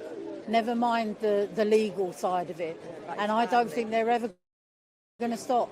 I think they will hound him into his grave. Yeah. And it's heartbreaking. And I myself, since I've been doing stuff for Urban Scoop for the last 12 months, I've been educated, I'm being quite honest, in regards to this stuff. I never experienced it, but doing what I do now, I see things differently, yeah? And, you know, I'm in a privileged position to be able to do all of this stuff. But I see the way the state is going after Tommy, and, you know, at the end of the day, they're going to try and break you. Yeah. And financially, they'll try and break you. Emotionally, they'll try and break. Hold on. I'm just pulling away from you for a reason. I'm going to come back. Can I have the microphone, please? If I put this on you. Yeah. So, That's news. let me go around there. Hold on, come. Let me come here. Stan. Look, Stan, come here. Pleaded not guilty. So Stan, so you've just come out of the court, yes? Can you describe exactly what went on? So what has happened inside the court? Well, I think the main thing is, you know, Tommy's going to get a jury trial. He was offered, the magistrates offered to retain jurisdiction. They gave Tommy the choice to be heard in magistrates court or to go to Crown Court, which will be a jury, and Tommy opted for the jury. So I think this is going to be one of the first jury trials that Tommy Robinson has had. So I think that's a good thing. It is, although I have to say that this judge is a senior circuit judge, Judge Goldspring, and he was very, very reasonable. Yeah. He argued on a clause that would have hamstrung Tommy if it had allowed to go ahead, and that was clause 3. Yeah. And so the judge basically tore that to bits. Yeah. Clause 3, just to put it into perspective, was ultimately if anybody here today had posted something about the trial, it could have landed Tommy in trouble. So it could be somebody that Tommy doesn't even know, never ever spoken to, but that could also then put him in hot water. So the judge was very firm on the fact that Tommy does have a right to free speech. Yeah, absolutely. And so Tommy is allowed to report his own court case today. What happened, but he's not allowed to prejudice the case. So in other words, who, were, when, what, and why, and here, and he can name the accusers, but not in a derogatory term. Yeah, ultimately, these conditions aren't unusual. No. It's not unusual that if you have an open investigation and trial pending, you're not allowed to discuss the details of the case, especially on social media. So, I don't think it's not unusual that this happens. It's standard practice, and he's been through this a few times, so he knows what he's doing. What is unusual is the fact that it's going to Southwark Crown Court and not the court in Norfolk where this journalist lives. Yeah. Everybody who puts a charge against somebody, it goes to the local court. Why have they picked Southwark Court? What's the demographics in the Southwark? They want a London jury that's going to be biased against. They're basically, that's what they want to do. They want to get a London jury, and that's what it seems like. Because Stan is quite right. What he's saying is absolutely spot on. That the accuser is where the Crown Court should be. I think the only other thing to say, and I know Tommy's going to be coming out in a moment, so 3rd of July is the pre-trial hearing. So that's what's going to happen. 3rd of July is the next... So what I want you to do, when Tommy comes out, he's going to be coming up to this camera, and what I want you to do is to give him those microphones. Do you want to grab that? Just come in. Yeah, so 3rd of July, pre-trial hearing, and then we go from there. So do you want me to go in and get this on him first? Yeah, if I'll go here now.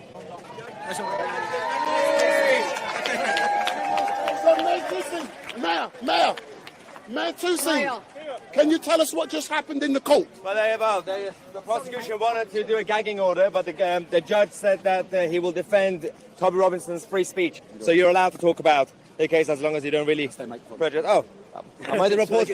Am I going to get paid for this? Trust me, you want money. So we're gonna go 3rd of July, Southwark Crown Court for the pre-trial. We're going to take a picture of Blake for the thing. There you go. And then, so they wanted to put a gagging order so you can't talk about any of it, but the judge said you're allowed to talk about it, free speech, free country. So was you expecting the judge to put down some very stringent restrictions, bail conditions? Yeah, no, I mean, even Tom himself, actually, he thought that there's going to be a complete gag order. But luckily, we had a good judge today, so he was in a good mood. So thank you, good judge. Thank you, good judge. Yeah, good. Who wants to take over? Because I need to do my thing.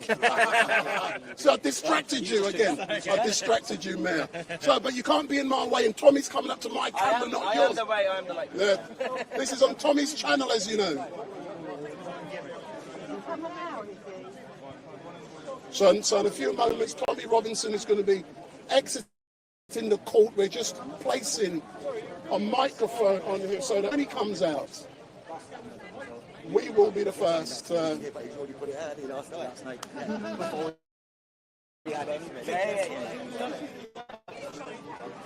you got it? Yeah.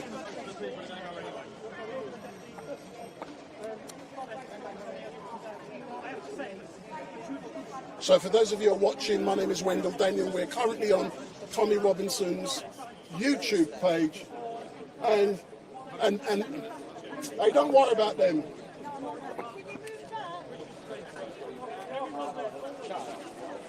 So the fake media is now asking us to move. We said, piss off. We got priority. South noise. Yeah.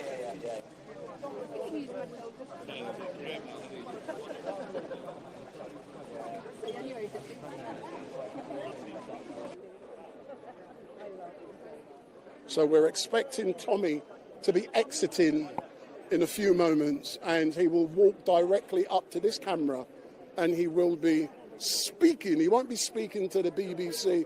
And here comes Derek. So there's Derek.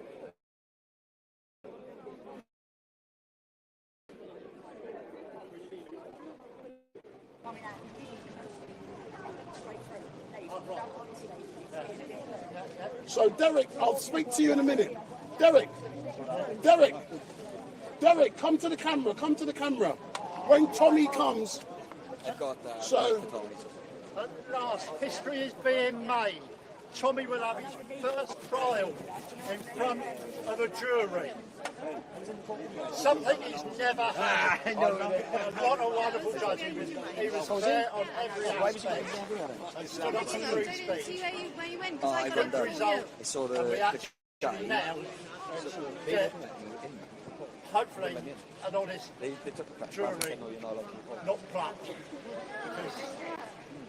Because the people stand with Tommy, the system doesn't. So, Derek, when you was actually inside the court, can you describe to the people what the court looked like, who was there? Give us some descriptions. Well, the prosecution and the defence were at the front. Just one judge listened, asked for how Tommy pleaded, and he pleaded not guilty. Asked if he wanted to be tried in the magistrates' court or the Crown Court, so he could have a jury. And he said, "I'll go to Crown Court for a jury." And apart from that, the court's pretty much like a courtroom. So good news, a jury at last. Right.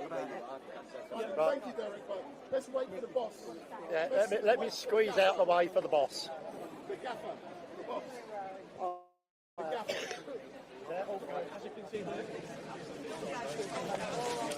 So for those of you who are watching, we're currently live on Tommy's YouTube channel. So we're currently live on Tommy's YouTube channel, and we are waiting for him to exit, and I've no doubt that he will be giving us some information. So I'm just waiting for Dan to put a microphone on Tommy so that when he exits, we get some great sound. Oh, you can't see him yet, Dan? No, he's still up there. Oh, there he is there. Yeah, there he is now, yeah. He's coming, yeah. Hold on.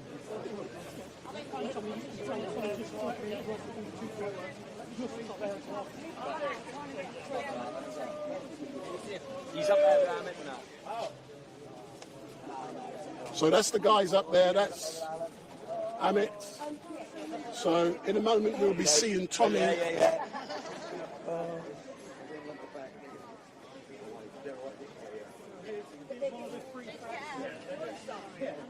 So we're going to see Tommy exited in a few moments.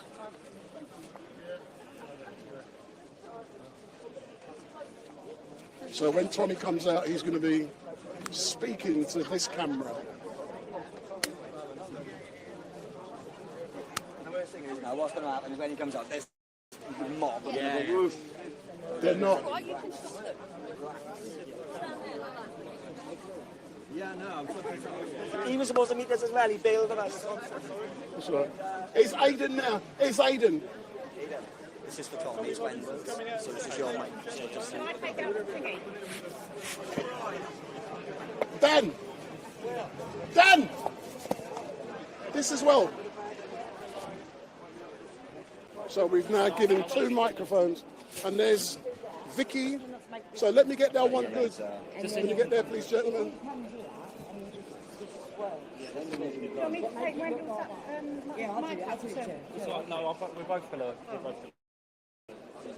So we're just waiting Tommy to exit. So we're just waiting for Tommy to exit.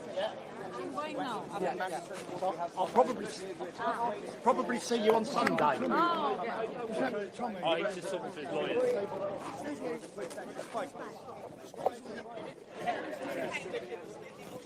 Excuse me, I'm getting out the way. I don't want to be crushed. I don't like being crushed in. I'm giving you more space to see more. See more.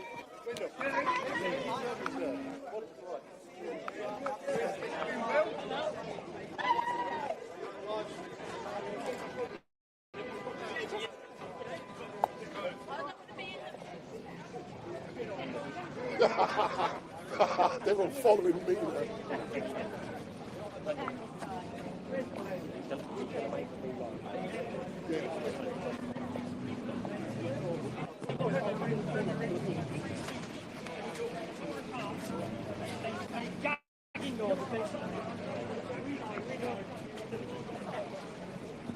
I see you this morning on the YouTube. Yeah. Oh, not me, mate. Yeah.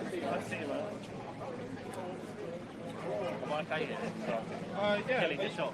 No, it's all right. He's going to be speaking to Wendell from Coconut. But you get too close and I'm back nowadays. You can't turn it up away, you can't see because someone else jumps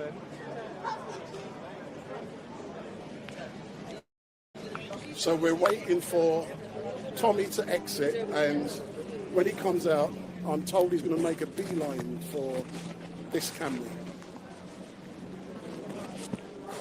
I've got both. Oh, you got? I was waiting. Yeah. So, one or the other, or both? No, because I put that on him, and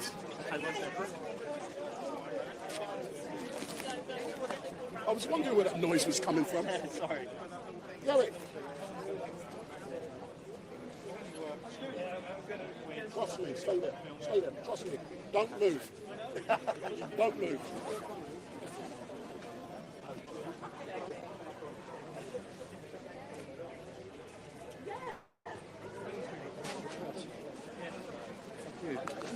Do us a favour. Can you get us the Urban Scoop T-shirts there, please? There's T-shirts there.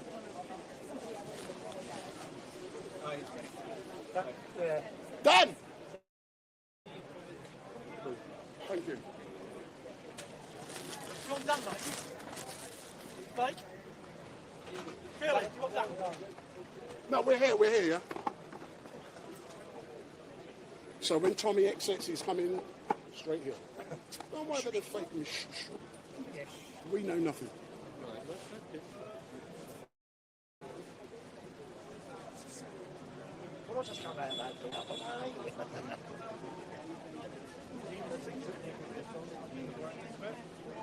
So we're just waiting for Tommy Robinson to exit. So we're waiting for Tommy to exit, and please remember, please go on fightthemail.com, fightthemail.com. That's the website he has set up to fight his corner. So fightthemail.com. Wheels, move back, man. So fightthemail.com. Make sure you go on Tommy's website and support his fight against the Daily Mail. And what we also would like you to do, make sure if this is the first time you've seen Tommy Robinson's YouTube channel, make sure you smash that subscribe button and share the link. So share the link with family and friends around the world, and you ask them to subscribe. So smash that like button, get your family to subscribe, and make sure. And also what I want you guys to do is to make sure on Sunday from 1 till 4 p.m. So on a Sunday from 1 till 4 p.m, make sure you tune in to Speaker's Corner, and we will be live and direct from 1 till 4 p.m. on Tommy's Twitter and also on Tommy's YouTube. So live and direct. So we're waiting for Tommy to exit the court to find out exactly what has happened. So it has been an amazing day. We've heard some information from the Voice of Wales in regards to what happened inside of the court, and we will be finding out a lot more information in a few moments. But when this is all done, Tommy will be heading off elsewhere, and I have a funeral to do later on this afternoon, so I'll be going off to a funeral.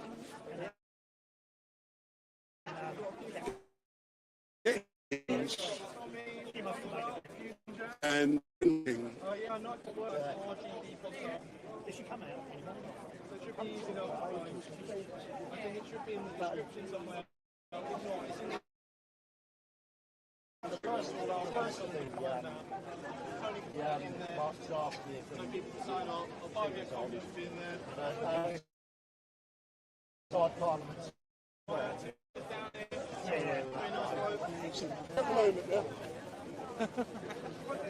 This is the shot. Maybe for you, not for me. I'm ruthless when I want my shot, mate. Look at this beautiful And he's not talking about filming. Big up.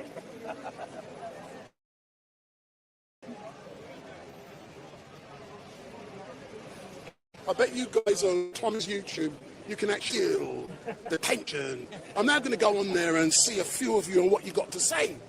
Are you cussing me for talking too much? But I know you love me. So he's not being held in detention. He's free to walk. So I'm now looking at you guys. It's the first time I've come out of here without wanting to punch the judge. So Golden Dollar has said everyone who's worry about them. It's freedom of speech. They can say what they like. It's blindness. He ain't got a clue what And he's going on about. MB has said, good morning. I just woke up. I'm praying for Tommy to stay free and safe. Big up. Done. Well done, Tommy. Big up, big up, big up, big up.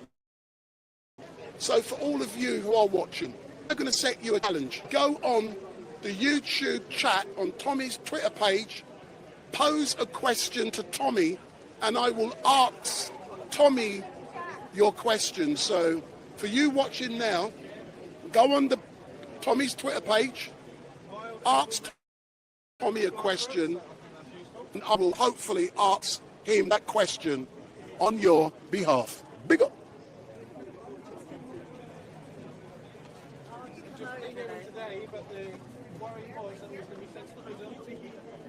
We've got to let all the rebels in. We've got to let all the rebels in. Yeah. Guys, you got rebel news? I answered for 4 last week, wasn't it? Rebel news, voice of Wales. You remember now? You see what I mean? And the other one, remember I only had 2. 5 p.m. stands there. 5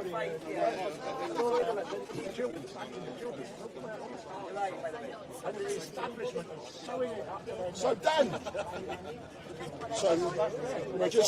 we're just Stan, you're blocking the way, boss.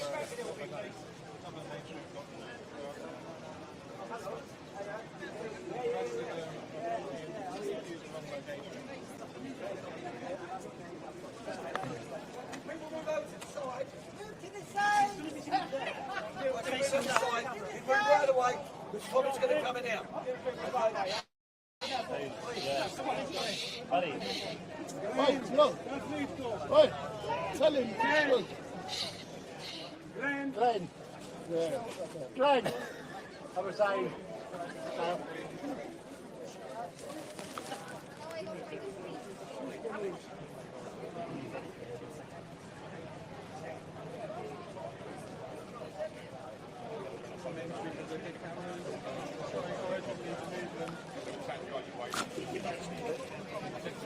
Are you glad you listened to me and came to Telford, Neil?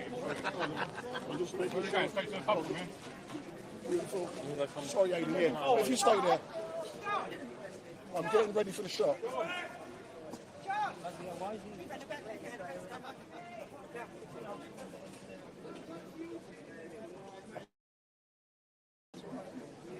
So the anticipation is that he's going to go to this door, and he's definitely going to go to this camera.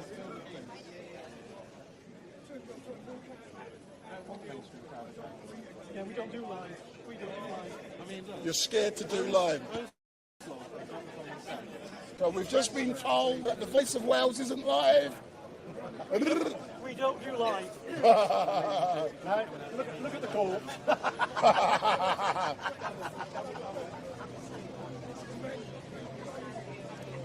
Yeah. Like the number of times if we'd have gone live, the number of times we'd have got people into trouble.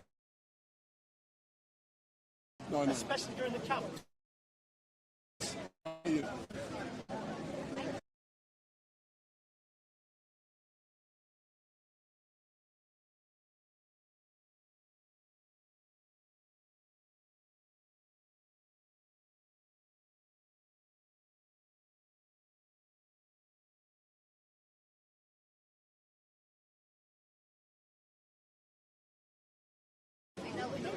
So we are waiting.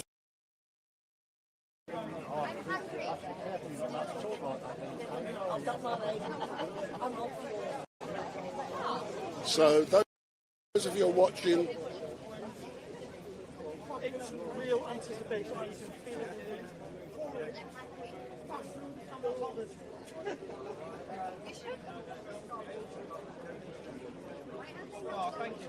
so Debs has said, why does Fight the Mail address take me to donate money for Toby to Urban Scoop? And I didn't notice no promise.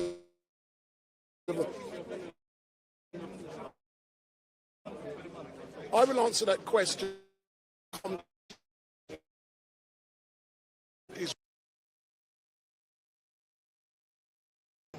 That's why it takes you there. Big up.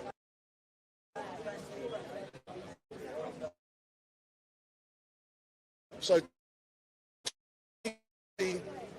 hopefully coming out.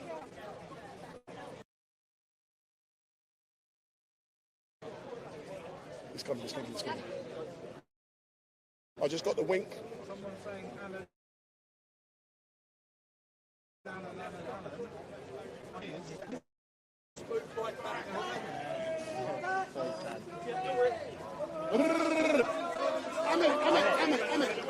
Out of the way. Tommy.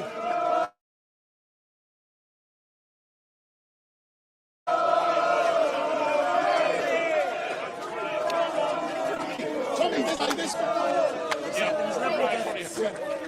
Bendel, how are you?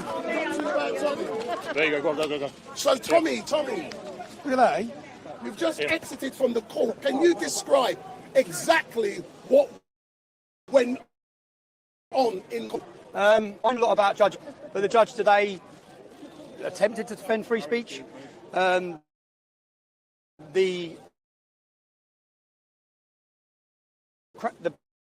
prosecution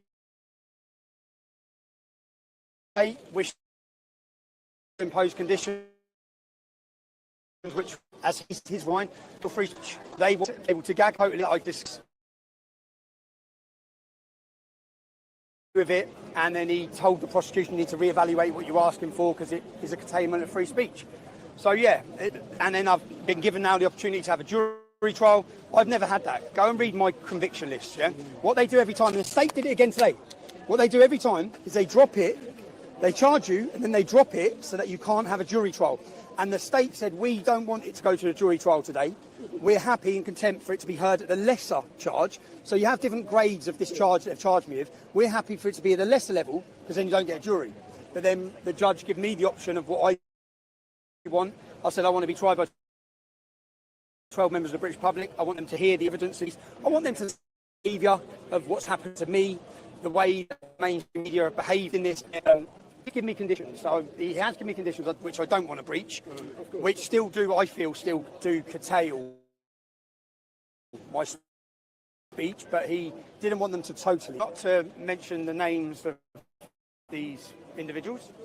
My conditions are not to go into, I believe, details of what's happened. It's exactly, I thought I'd come out of here and won't be able to tell people or explain to people what's gone on. Yeah? So if I wasn't able to do that, which I'm now not, then the cameras in my face now from the establishment media will today run headlines across the country which will imply something that hasn't happened. So then they win anyway. So you're in a war where they'll attack you with their lies, they'll attack you with their smears, they'll attack you with your time fighting. They said, so now we go to Crown Court on the 3rd of July at Southwark. Which is insane. There'll probably be 30 murder trials plus me for asking journalists some questions. I think the reality is, when you turn that camera on the mainstream media, they don't like what they see. And that's all I've attempted to do is say, oh yeah, I'm going to ask you some questions now.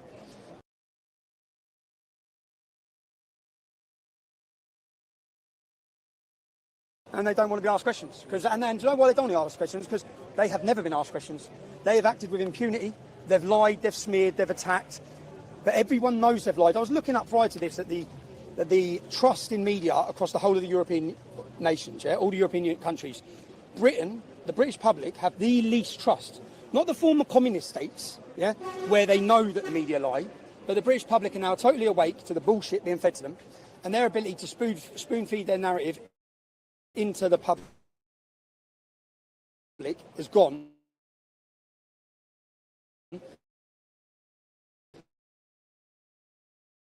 To look around you at just these cameras, yeah? The cameras to not curtail your speech, you need to speak freely about all these issues, and unfortunately they wish to put people like me on trial before. The people attacked me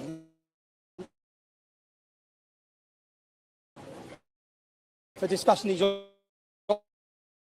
options, these problems, and now the main TV shows acting like it's like. Hold on a minute. You've crucified us. Be careful what I say. We will have the opportunity of a Crown Court trial where, thankfully, due to citizen journalism, it won't just be the Daily Mail or the BBC sitting in. It will be 20 upcoming, rising citizen journalists who are taking the war, propaganda war, being waged against us by the establishment and the controlled media. And there's a war going on, and the way we fight back is through citizen journalism, and it's good times. How meant to be going before a jury? Do you know what? When they come in with these charges, when I was in custody, I thought, again, I need a bit of a break. But then I can get myself in the mindset of I have to take every opportunity. As a journalist, I took the opportunity of going to prison. I thought, I'm a journalist. Do you know how many stories I've got to tell from prison? Yeah, they give me the education, they give me the opportunity to make inroads, to understand the prison system. I'm going to take this to the establishment media and their behaviour and their morality on trial for the British public. Before you, if you can hold that, we got the Urban Scoop T-shirt, and I just want you to hold it. Can I ask, is that a Slazenger logo? I'm not wearing it. No, I just want you to hold it because it's Urban Scoop. By the people, for the citizen journalism. Get behind not just Urban Scoop if you're watching this. Any podcaster, anyone who's uncontrollable, anyone who doesn't need sponsorship, get behind them. The up and coming, the people who are bringing out and live streaming, share their content, subscribe to them. Netflix, cancel your Amazons, cancel your, get behind the ground, people coming from the ground. Yeah. Tell me one thing. You got it? You got it? Big up. Buy these at Wendleton.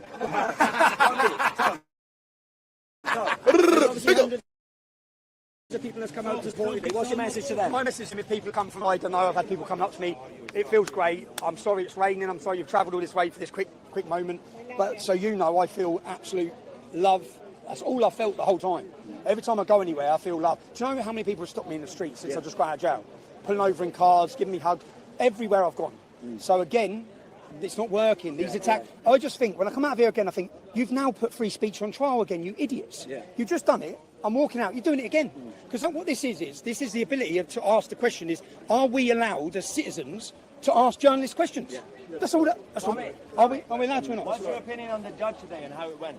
My opinion is he was fair. My opinion is he was fair. The judge was fair.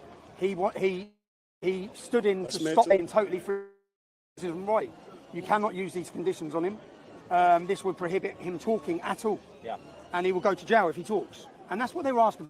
Say that out loud. That's what they were asking for. Yeah. They were asking to try and take away my speech based on this case. They put it in a category 2, which is they're saying jail. So the consequences are for this are jail. This is about causing fear. The establishment media have harassed, persecuted and targeted, not just me. And I've said it time and time again, you want to target me, target me. I was going to say I'm a big man, but I'm not a big man. Right? You can do that, but when you start targeting innocent members of my family or friends and you publish images of them that was not needed. You don't need to publish images of innocent people in articles about me. If you want to lie to the public, and when you lie, I just now pull out, press one tweet, and I'll get more views than you. So. Tommy, one of your fans want you to sign his book. So Tommy's now going to sign a book for one of his fans. What do I think? Yeah. There is freedom of speech. Thank you both of you. There is no freedom of speech. They'll see that. Free Lucy Connolly. Do you know how many British people are sitting rotting in jails for things they've said on Facebook? I think if you look at the arrest rate, our government moan about Russia, they moan about China, they moan about North Korea, they moan about these countries. The arrest rate of the people being prosecuted for words said on social media in this country far exceeds all of those countries put together. Okay? And the reason is because they're terrified. They're terrified of the public hearing what's going on, seeing what's going on, making up their own mind. They don't. Most of this has not been about censoring people like me, not just like me, like Katie Hopkins. All these different people who have been censored and have been censored, all of them for years. It's not about destroying us. It's about lying to you. They just want to lie to you. They just want to deceive you. They want to lie to you about the riots, the purpose of the riots. They want to lie to you about the vaccines. They want to lie to you about COVID. They lie to you about everything. The European Union, everything's a lie. And they don't want you to find out the truth. Unfortunately, people are finding out. And the more they see, the more they're unhappy. So what do you think is when Trump says he wants to connect the tariff contracts with the freedom of speech in the UK? Well, Britain's going to go bankrupt then, isn't it? It's going to go bankrupt. They don't care about free speech. Keir Starmer's government, if you look at our Attorney General, go back through his history, look at what he's done and where he's come from and the groups he's aligned with, they are Marxists, they despise free speech. They despise nationalism, they despise patriotism, and they despise Britain. They are globalists who are thinking of the world and the world plan that they see, and anyone who gets in the way of that is a fascist. Anyone who loves their country or flag is a fascist. That's Before you go, Tommy, an amazing event is being planned on the 13th of September. Tell us about that. 13th of September is going to be the biggest free speech event the world has seen, okay? And it's going to be happening in our capital in London. And that is perfect. It's brilliant. We're going to have leading representatives coming in from European countries. We made a vote to leave with Brexit. That wasn't a vote against European countries. Okay? We still have love for Europeans. We just despise the European Union and the dictatorship. So what we're going to do is, because free speech is under free speech, well, apart from America, they've wished to curtail even that through they've tried. So on the 13th, it's happening in capital city. It's going to be beautiful. Bring your families, bring your children, and it's going to be a celebration of free speech, and it's going to be us fighting back. And the only weapon do you know what? The weapon can and also show people who we are, not who they say we are. And so many people see who we are and see their lies. So if you've supported me, I just want to say thank you to anyone who, do you know, people wrote to me, they've all travelled here today, people who wrote to me in jail. I wish I could thank every single person because I've been shown travel from Liverpool. How are you, Billy, man? How are you, bud? You all right? Do you want me to hold that? So what's going on is I face prosecution for turning the camera on the mainstream media. The mainstream media have harassed my family, persecuted them, and they put pictures of innocent people who were then targeted with threats of murder, threats of violence. And because I said I'm now going to question people, I want to question them, I face prosecution. So we have a controlled media like this gentleman here. Give you our time earlier, didn't I? I bet it's that. How was today? Fair. I felt the judge said. I felt the judge was fair. The judge refused their attempt to totally limit my speech, and he said that I'm not accepting this condition. We didn't even have to argue. My defence team didn't have to argue against the conditions the state were trying to impose because the judge stepped in before and said I'm not agreeing to this is an entailing of speech. They wanted me totally so I couldn't speak at all. I wouldn't be able to do this interview if they had their way. But I still can't go into too many details, so I can't go into details about the case. But everyone will get to see the case. And it's going to... Yeah, can I ask you, when you go home... What? No, I can't tell you that. I'll be breaching bail. Careful. That's why you're here. What have you got to say to ITV News today? What I've got to say to ITV News? What I'll say to your viewers, stop watching. They're lying to you about everything. Everything they say is a lie. They bullshit, they come with narratives, they'll use slogans of far right, of thugs, of things like that. They hate you. They hate you and they think you're stupid, which is why they continue to lie to you. So do you wish you weren't here today? I wish I was with my children. I wish I was relaxing. I've just come out of custody. I've spent 7 months sat in a room on my own. But this is the process is the punishment. They put you through this to take up your time, take up your finances, take up your money. That's like nearly we've spent. I'm going to go back to court again. And then I'm going to go to trial. And then it's going to be days and days and all my time and energy spent preparing a battle. But I wish I wasn't here. But at the same time, I'm going to take it as an opportunity. I've got 12 members of the British public. I'm going to show them extremely right. I'm going to show them. And I'm going to show all I've done was turn a mirror on them, and they like it. And instead, the States police, let's not, we've got free speech here, we haven't. Can I ask you a quick question? Yeah. What do you say to people who call you a racist? I'd say it's boring. They call me a racist. I've never been convicted, never been. In fact, you've been lied to for 15 years. If anyone follows my history of everything, I just despise racism. The real racists, the actual real Nazis, they despise them. I get called a Zionist, I get called a multicultural lover, I get called everything from all sides. I'm a realist, and I like to tell the truth. I get called a white supremacist. What do you have to say, Tommy? Yeah.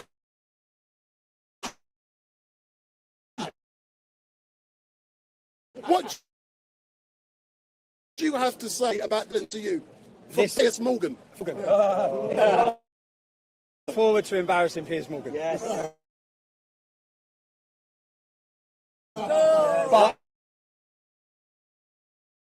But first of all, speaking to people, the team are waiting there as soon as I come out. We're straight back to work. But I'm now going to take some time.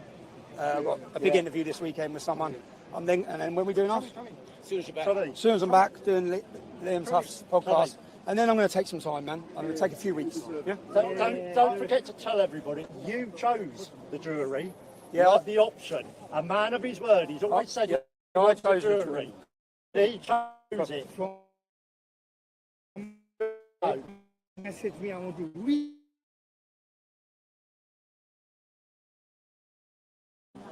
End of June, I'm going to be.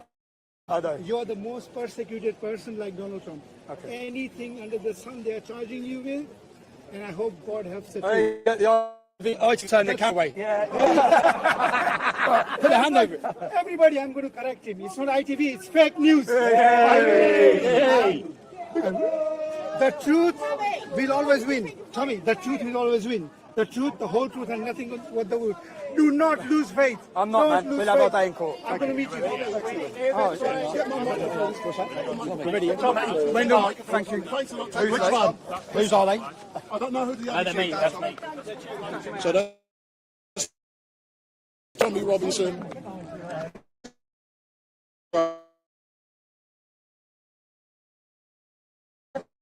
We've got some amazing, and there's this, isn't there? Oh, Tommy Robinson. So as you can see, we are Urban Scoop. This is Tommy Robinson's Urban Scoop. So I'm Wendell, pleased to meet you, sir. So all I can say is thank you very much for watching. I've actually got to go off and do a funeral now. Live streaming a funeral. It will not be on YouTube because I do not do that. I do that every...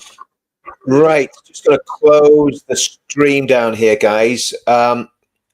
Just want to thank everybody for coming on and watching that. I think that was, well, just let me know you can hear me there, guys. Yeah, I think that was sounded like a very fair result for the judge. The thing that does worry me about this, and again, I always try and look at the bigger picture very quickly. Sometimes I get it wrong, sometimes I get it right. But one of the things that does worry me is the fact that the Crown Court trial is going to be in Southwark Crown Court, and I don't really know where Southwark is. It's somewhere in London, but it is a Labour stronghold, and that would worry me. Is he going to get 12 of his peers? In other words, you know, you can have a jury trial, and have they maybe deliberately gone for Southwark to try and get a judgment out of people that would be not sympathetic to his views? I think that's a question that we've got to ask. Again, I mean, it seemed very well natured out there, like these court cases always are. I mean, there's never any trouble. This is the thing about the events that we've done since, I think, probably 2018. Again, there was a little bit of what should we say, boisterousness in October 2023 when the Hamas supporters threatened to march past the cenotaph on Armistice Day, and a large number of lads and lasses decided to go out and take a stand and stand up against that. And obviously their march was rerouted and didn't happen. So that had to be done. But the events that we do now are very family friendly. They're very well organized, and you don't get any aggravation at them. You don't get any hassle. You don't get any trouble.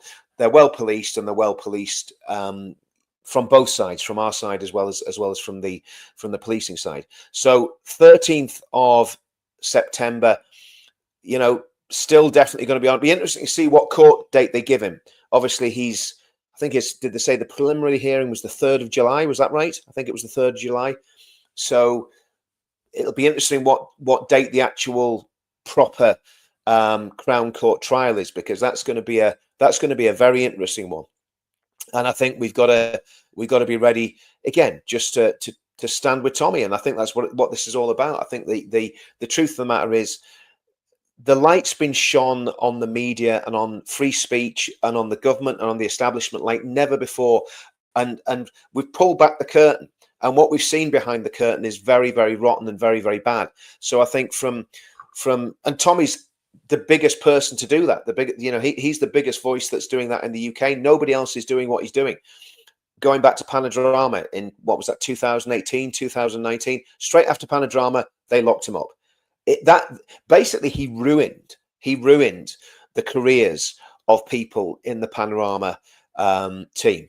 John Sweeney has never recovered from his encounter with Tommy Robinson, and quite rightly so, because it showed. I mean, this isn't. We're not lying about this. It showed that they conspired to try and get Lucy Brown to lie about Tommy. That's what they did. That's what they did, and that's what Panodrama exposed. The same with the films we made about grooming in Telford. If you haven't got a chance to see those films, get onto Rumble and watch the ROB films. Again, I'm going to be very careful what I say because of the channel and because of the censorious nature of it. But get on and see those films. Those films are world-class documentaries. It took us 4 years to produce them, and they're absolutely world-class. And I mean, I was involved with I think the first 3 or 4. And then there's been number 5, and of course number 6 is coming out, which is going to be one that's going to be worked on once the decks get cleared with all this craziness. But so there's a lot going on, and again, the 13th of September is going to be the biggest free speech event in the UK. I'm going to have a look at the comments here, guys, and then I'm going to close this down because we've been going for 2 hours and 13 minutes. So thumbs down, Lucy Brown. No, I mean, Lucy Brown is not a hero, but to be fair, give credit where credit's due. She actually did cooperate on that, because even she realised what they were doing was terribly, terribly wrong. Okay, we don't have freedom of speech. Well, I mean, it's not just Labour. We don't have freedom of speech because of the deep state, and we haven't had freedom of speech for a very long time. And the legislation that's been passed, you see, this is only part of the jigsaw. And again, I always talk about all this. We need a government that's going to repeal all these horrendous laws, these hate speech laws. They need to go. Every single one of them needs to go. There needs to be a Great Repeal Act. The only person that's talking about that at the minute is Ben Habib. So, okay. We need to hold something over here on the 13th of September. Yes, I would agree with that, Kelly. I think we should do that. What we could do, let me think about that. We could possibly stream the speeches to a location in Northern Ireland. How would that sound? That could be good, couldn't it? So if we got a good system set up somewhere, it could be either outdoors or indoors, depending on how many people we think we could get. We could actually stream everything live to Northern Ireland. So that, yeah, because again, not everybody can afford to travel to London. It's, from Northern Ireland, because you've got flights, you've got accommodation. It's very, very expensive. So that's a good idea, actually, that, Kelly. I like that. We'll think about that. Big screen somewhere, yeah. Because then everybody gets to see it. So you could have people traveling from the whole island of Ireland, north and south, to come and watch a Tommy Robinson event with all the speeches. That could be well worth doing. So I'll talk to the team about that. Actually, I'll talk to Tommy and the rest of the team about the technicalities of that. Obviously, we'd have to fund it ourselves across here, but that's definitely something we could do, and we'll get a location that's well, we could do it in my hometown, John? So let's see. That's a good idea. Yeah, I mean, I think that's the thing, because it means that basically people people get to see it live, and you'd have the same sort of atmosphere. You know, if you got a couple of thousand, you're not going to get the tens of thousands you're going to get in London. But yeah, I like that idea a lot. That's a really, really good idea. If the foundations be destroyed, what can the righteous do? Absolutely 100% agree with that. Liam Tubbs, he actually is. He actually is. Liam Tubbs is well hard. You don't want to mess with Liam. And he's a really nice guy as well. So, okay, guys. Well, listen. I think we'll close it off there. And thanks everyone for watching. If you haven't done so already, subscribe to Tommy's new channel. Well, not new channel. His reinstated channel, which would be great. I'm going to put my channel up here as well, just in case you haven't got there already. But I want people on Counter Media, the Counter Media YouTube channel, because I do want to build up and get a better internet connection, as somebody said. I can't remember who said it, but somebody said it in the comments. Get a better internet connection, Richard. So I do want to do that. But let's see if we can get this. Share this. Hang on. Right. Just bear with me, guys.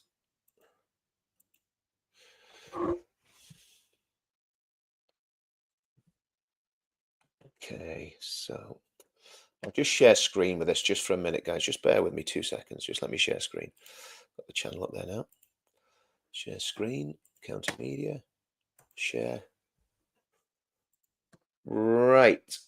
So that is, if you can still hear me, if you could all go to that channel and sign up to Counter Media UK. I'll just type in Counter Media into YouTube, but at Counter Media UK, you'll find it on YouTube. Sign up to Tommy's as well. So Tommy's is at Tommy Robinson Online, and my new channel is at Counter Media UK. And I'm gonna use this. I've said it before, for faith, family, politics, culture.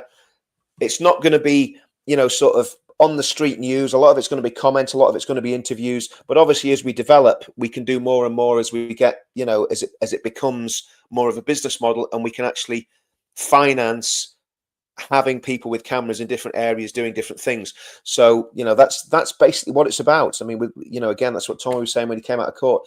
The citizens journalists really need a leg up, and I've done it on the other end. I've done all the activism, I've done all the demos and all that sort of thing. But I think people are enjoying my channel, they're enjoying the content, so I'm going to build it. And I want you guys all to be a part of that. So if you haven't signed up to Counter Media, dive onto Counter Media, and let's get as many people signed up as we can. We're up at we're already on about 4,500, maybe a bit more. So I want to get up to 100,000 in short order, and then we've got a real chance of basically making a big impact from Northern Ireland. And of course, you don't have to be in Northern Ireland to sign up. You can be anywhere in the world. But thanks for that, Len. You're already there. Loch Lomond. Oh, do you know what? I love Loch Lomond. I love that part of Scotland. Absolutely beautiful. Yeah, so I think what we've got to do, we've got to find ways of wherever we are, being able to do our bit, because not everybody obviously can get to London on the 13th September. If you can get there, because it's going to be absolutely mega. But I think we should definitely try and find a way of doing things a little bit smarter as well, so that people aren't feeling left out. Because it's far better watching. It'd be far better watching this if you can't get to London. Far better watching this together in Belfast or in Bangor or in Carrick or wherever than watching it just in your house. You know what I mean? So let's see if we can get something organised for that. There might even be, someone with a pub that could get some beer as well. But there you go. Okay, so yeah, that's great. Prayers from the USA, guys. I think I'm gonna close this down, because a lot of you have been watching this since 9:15 this morning, and there's still 2,500 people watching this live stream, which is absolutely fantastic. But let me know in the comments if you think we should do something in Northern Ireland. If we should try and rescreen this somewhere in Northern Ireland, get a really nice crowd. Of course, we're probably going to get some idiots coming and counter demoing, but if we do it in a in a decent area where we're not going to get a load of idiots, we you know, we should be all right. So we'll have to have a think about that and find somewhere to do it. And yeah, I think that'd be a good idea. So let me know in the comments if you're from Northern Ireland. Let me know in the comments. Barbara Parksmore, do you know what I'm going to do, Barbara? What I'm going to do, right? I've got a website for Counter Media. It's not finished yet, but I'm going to make a page on the website, and I'm going to put it behind a sign-up wall. So you have to give me your email address, and then I'll give the song away free. How would that be? It's going to take me a little while to do it, so I'm going to basically make that page, get the song, put a couple of different versions on it, put all the other songs on there as well, and then if people give me their email address and all the bits and pieces, then they can download the song free of charge. That'd be good, wouldn't it? I've Googled Spotify. I know, Kelly. Sorry, Kelly. It's not on Spotify because I don't know how to do it. I should get it on Spotify because I know I can get some money, or I could just sell it through my own channel. So I'll work that one out. But what I'll do, I'll put it on there. I'll put it behind an email sort of sign up form, and then if you send me your email address, I'll let people download it for free. That's fair enough, isn't it? Okay, guys, right. I am going to shoot off, and thanks everyone for watching. Really good figures, by the way. 2,300 people watching this. Absolutely fantastic. See how that's broken down. Wow, 1,900 watching that on X. That's incredible. That is really, really good for X. So, guys, yep, let's do it all again soon. Great to see. I mean, I was worried, you know. I was actually worried that that Tommy might have got remanded today. So that's actually a really good result. That he's Crown Court. He hasn't got mega restrictions on him. Obviously, we've all got to be careful what we say. I think everybody's got a rough idea what the case is about. I'm not going to say anything that's going to risk getting Tommy banged up again. So I'm going to be very careful what I say. But it seems like they've allowed him to talk about it in loose terms so that people have the gist of what's going on. And you know, let's just hope it gets thrown out before it even gets there. Let's hope we get some good lawyers on this, and we get it sorted out. Wendell did a brilliant job today, as he always does. Yeah, let's just keep doing what we're doing. And again, thanks everyone that's supporting this channel. You know what I'm about. You know, I'm very straight about what I believe. I believe Christianity's got a massive part to play in saving our country. I'm not ramming it down people's throats. I just think culturally and politically and historically, Christianity is massively influential in this country. I'm not trying to convert anybody. I find it difficult enough living that life myself. I'm not trying to convert anyone. But what I am saying is Christianity is what made Britain great, as Queen Victoria said. I also believe that we need a political solution. So we need a political party. And there isn't one yet. Been brutally honest with you. There is not a political party that has all the answers. Reform doesn't have it. UKIP don't have it. TUV don't have it. There's no one political party. There needs to be a coming together of all the great minds, and they need to sort something out, because I just honestly don't think that Reform have got what it takes. Despite, I mean, I had Joseph on the channel the other night. If you didn't see that, go and have a look at it, because Joseph's a very smart guy. He's one of the biggest brains in Reform. Very smart guy. But I don't agree with Joseph that Reform is ready to go. I think we need something bigger and better. And why settle for second best when we can have something that's far better? And I'm going to see what Ben Habib and Rupert Lowe do. See what UKIP are going to do, and we'll see if and the SDP. I mean, they're the ones that I think are really important players. I think Colston from the SDP, Ben Walker, obviously the chairman of UKIP. He's been doing it a very long time. Ben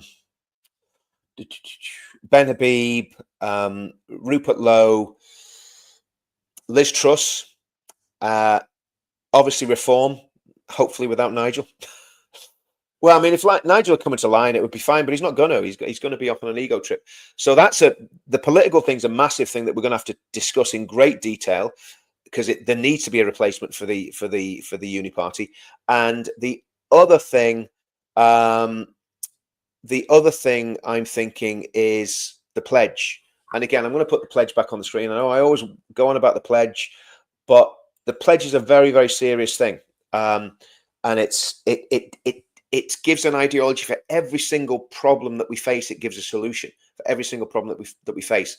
And once we get that critical mass, let's say we're around 50,000 genuine people signed up. Once I've taken all the duplication out, it's probably going to be about 5,000 or 6,000 more than that now, because I've been, haven't checked the database in a while. But the pledge is going to be a way to hold these people to account, and the more people we get signing up to the pledge, the better it's going to be, and the more power the people are going to have. Because if we can go to politicians and say we have 10,000 people in your area that signed the pledge, that gives us a very strong hand to bring those politicians from whatever party into line.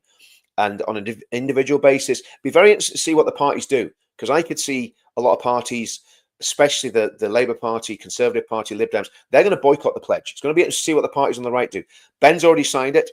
Obviously, I'm on the NEC of UKIP, so they know all about it as well. So I think we've got to really push the pledge, and then again we've got to get back to building ourselves up as families, as communities, around the church, around the family unit. That's what we've got to do, and most of us are not there on that. If we're brutally honest, we've got all sorts of problems in our families, in our communities, in our churches. So there needs to be, I think the only solution is a Christian revival where people genuinely get converted and become genuine Christians. And I think that's the only solution. And I include myself in that. We're all works in progress, and we all need to be right. We all need to be right and righteous. And I think if we get to that stage, then we're going to be in a position where we can actually make a difference in the country. So there's all these things in the mix, and that's what counter media is going to be about. It's going to be about being positive, pushing this positive message, the positive agenda, united, obviously promoting the United Kingdom, backing and supporting Tommy as always, and trying to get people thinking outside the box at how we can actually change things and how we can actually make things better. Because it's about unity, it's about bringing people together, but it's about bringing people together in a common cause. But I believe, again, yes, that's absolutely bang on. I think if we can get praying, and I ask people to pray and fast for Tommy today, and you might think I'm crazy saying that. And again, if you're not a Christian, do you know what? I get it.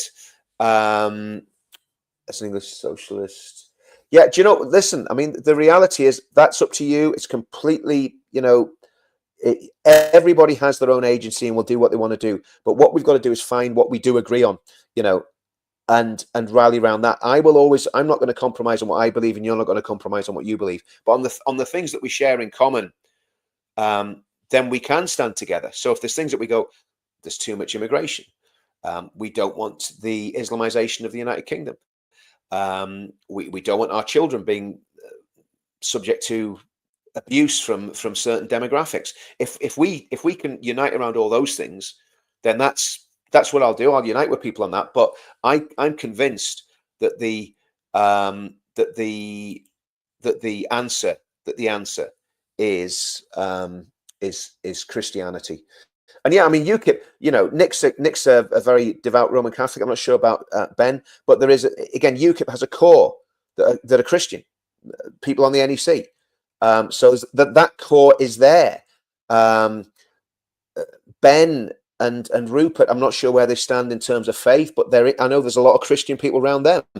Same in Reform. There's a lot of Christian people in Reform. And again, probably in the Conservative Party as well, in the right wing of the Conservative Party, because that was what seems to be happening. There seem to be people of faith having very influential positions in this. And again, look, I mean, there's a lot of people have been speculating about Tommy when he came out of prison. I don't like speculating about other people's faith because it's between them and God, right? But what I do know about Tommy is he's not opposed to it. He's not opposed to it. And at every single event he's had Christian speakers on the platform and Christians leading the music. And it's been kind of like a big open air Billy Graham crusade to a certain extent. Okay. So this is all good. It's all really positive. We know that the deep state is going to come against us. We know they're going to attack and try and stop what we're doing, but we've got to keep going. We've got to hold the line.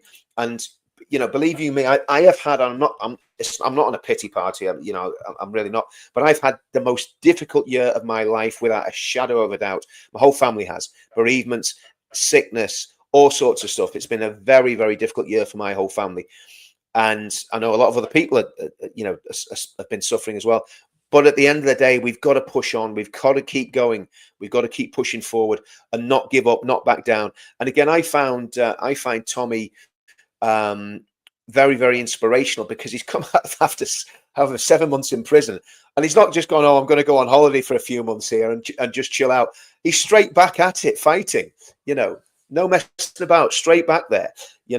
And Sheila, I really appreciate that. It's very, very kind of you. I really, really appreciate it. And look, I need prayer. I'll be honest with you. I need prayer. I need prayer support more than anything. That's the biggest thing that I need right now. And I massively appreciate that. Yeah. Well, guys, okay. Let's wrap this up. Do you know what? I don't like wrapping up when there's still 2,500 people watching. But so let's just summarize. So Tommy's going to be in Crown Court, which is what he wanted. He's not been remanded, which is fantastic news. I'm worried about where he's going to be in court. That does worry me. Is he going to get a fair trial? We'll find out. Time will tell. Oh, look at that. Brilliant, Maureen. Brilliant. Yeah. Yeah, absolutely. Absolutely. Oh, thanks very much, Barbara. That's really, really kind of you. Very, very kind of you. Well, she would. And she, my mum was a very, very, just a very loyal, the most loyal person. Her and my wife are the most loyal people that I know. Yeah, absolutely, absolutely fantastic. I do appreciate that. So what have we got coming up? We've got, obviously, the court appearance on the 3rd of July. They'll be wanting people to be there. We've got the 13th of September.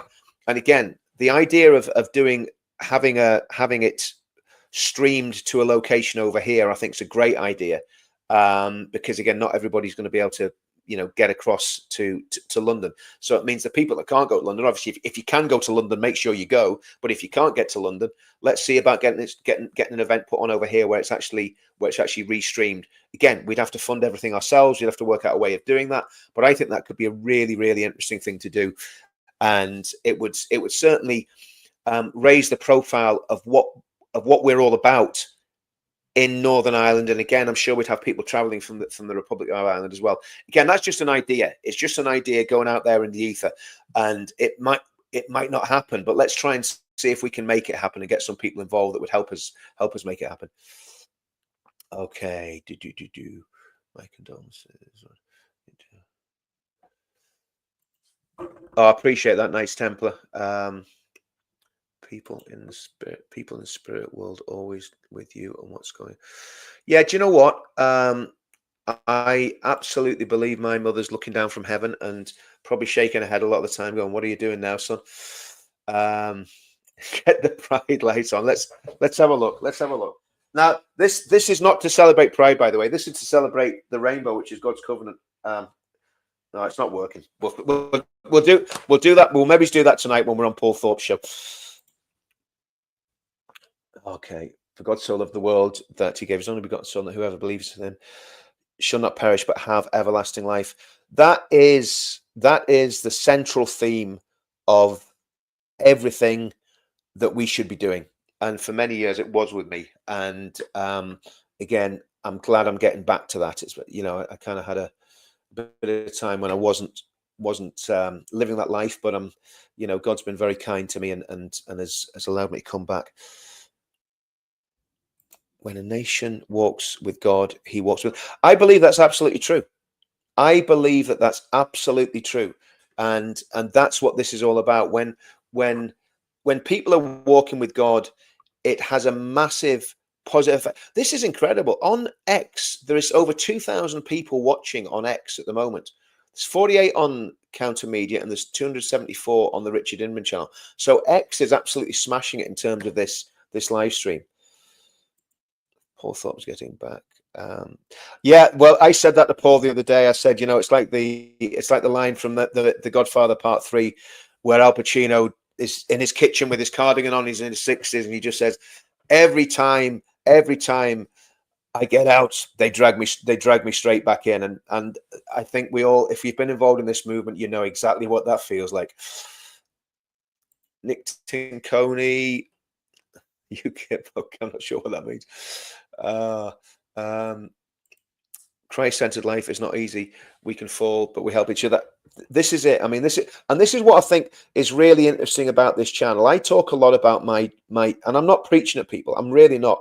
I'm just telling people how I feel about my faith, and how God has helped me when I failed and when I've had real problems, and how God has literally picked me up, and I felt him picking me up. It's like that old, the old Footsteps poem, and I'm not going to recite the whole thing, but the gist of it is that there's a guy walking down a beach, and he looks when he was doing well, there was 2 steps of footprints, and then when things were going really badly, there was only 1 step of footprints. And he says to the Lord, Lord, why weren't you helping me when things were going really, really badly? And the Lord just says to him, that's when I picked you up and carried you.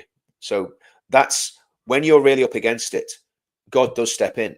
God definitely does step in, believe you me. Even if it's you that's failed, even if you're the one that's let him down, like the prodigal son, God steps in and God helps. And that's all I'm saying. I'm not trying to convert anybody. Everybody makes their own decisions, and everybody decides what they're going to do. Yeah, Raymond, do have another go at reading the Bible. I tell you what about reading the Bible, right? And without getting too sort of hyper spiritual, but you've an enemy of your soul. There really are spiritual forces there that don't want you to succeed in the Christian life, and they want to stop you reading the Bible. And the only way that we can grow in the Christian faith, it's very simple. It's really simple, but it's simple to explain it, but it's very difficult to do, is reading the Bible, praying the Bible, meditating on the Bible, praying without the Bible, but obviously the best prayers are biblical prayers, going to church, to a good church where the gospel's preached, taking communion, being baptized, those means of grace. So it's fellowship, it's prayer, it's baptism. And by the way, that's not how you get saved. You get saved and then you walk in all these things, right? So you don't get baptized and believe. You believe and then you get baptized once you've been believed. Okay, so once you've believed. So you're not saved by baptism. But these are the means of grace. These are the things that bring you on in your Christian life. And the other thing is, Raymond, see, when you're wanting to read the Bible, pray that God will fill you with his Holy Spirit, right? So that you've actually got the power of God helping you to read the Bible, helping you to understand it. I've got more out of the Bible in the last 6 months when I've been going through my trials.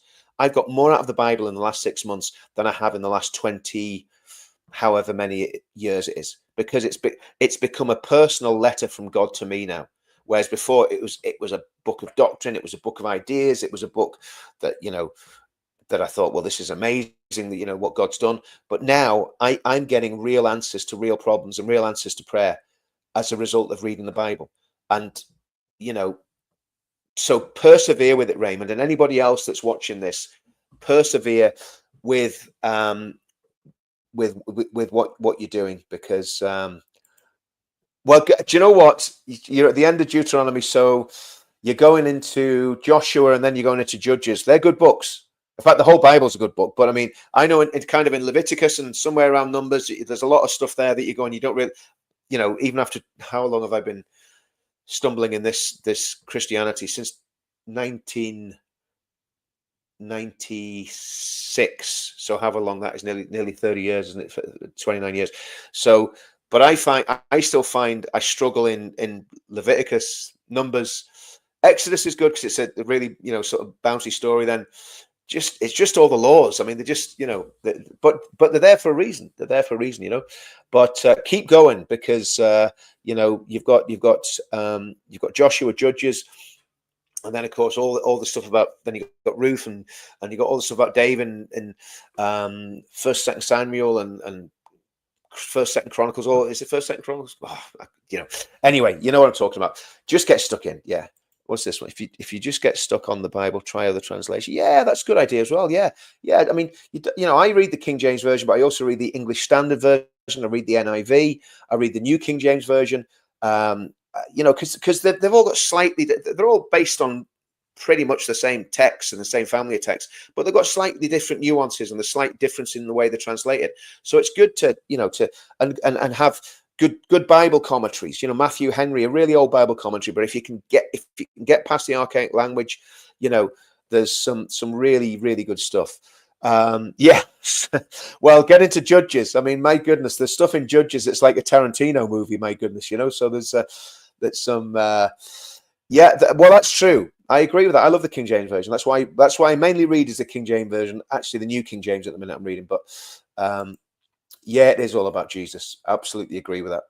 Absolutely 100% agree with that. So yeah, again, on the Christian side of things, one of the things I'm going to try and do is create a website with some very basic Christian teaching, and I'll be sharing that on Counter Media, and I'll be sharing it on my YouTube channels. I'll probably set up a YouTube channel for it as well, so that we can together just go, okay, well, what are the basics of Christianity? So people probably need to know the 10 Commandments. They probably need to know the Sermon on the Mount. They probably need to know John 3:16.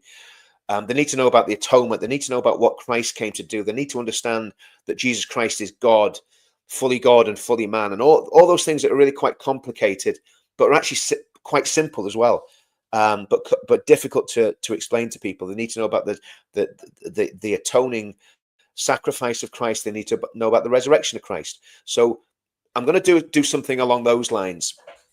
And I'm not going to stop the political stuff, and I'm not going to stop opposing all the dreadful stuff that's happening and what the globalists are doing, because this is a battle between light and darkness. And if you're on the Tommy side of things and you're on the Reform, UKIP, SDP side of things, you are on the right side of history. And I do believe that God's with us.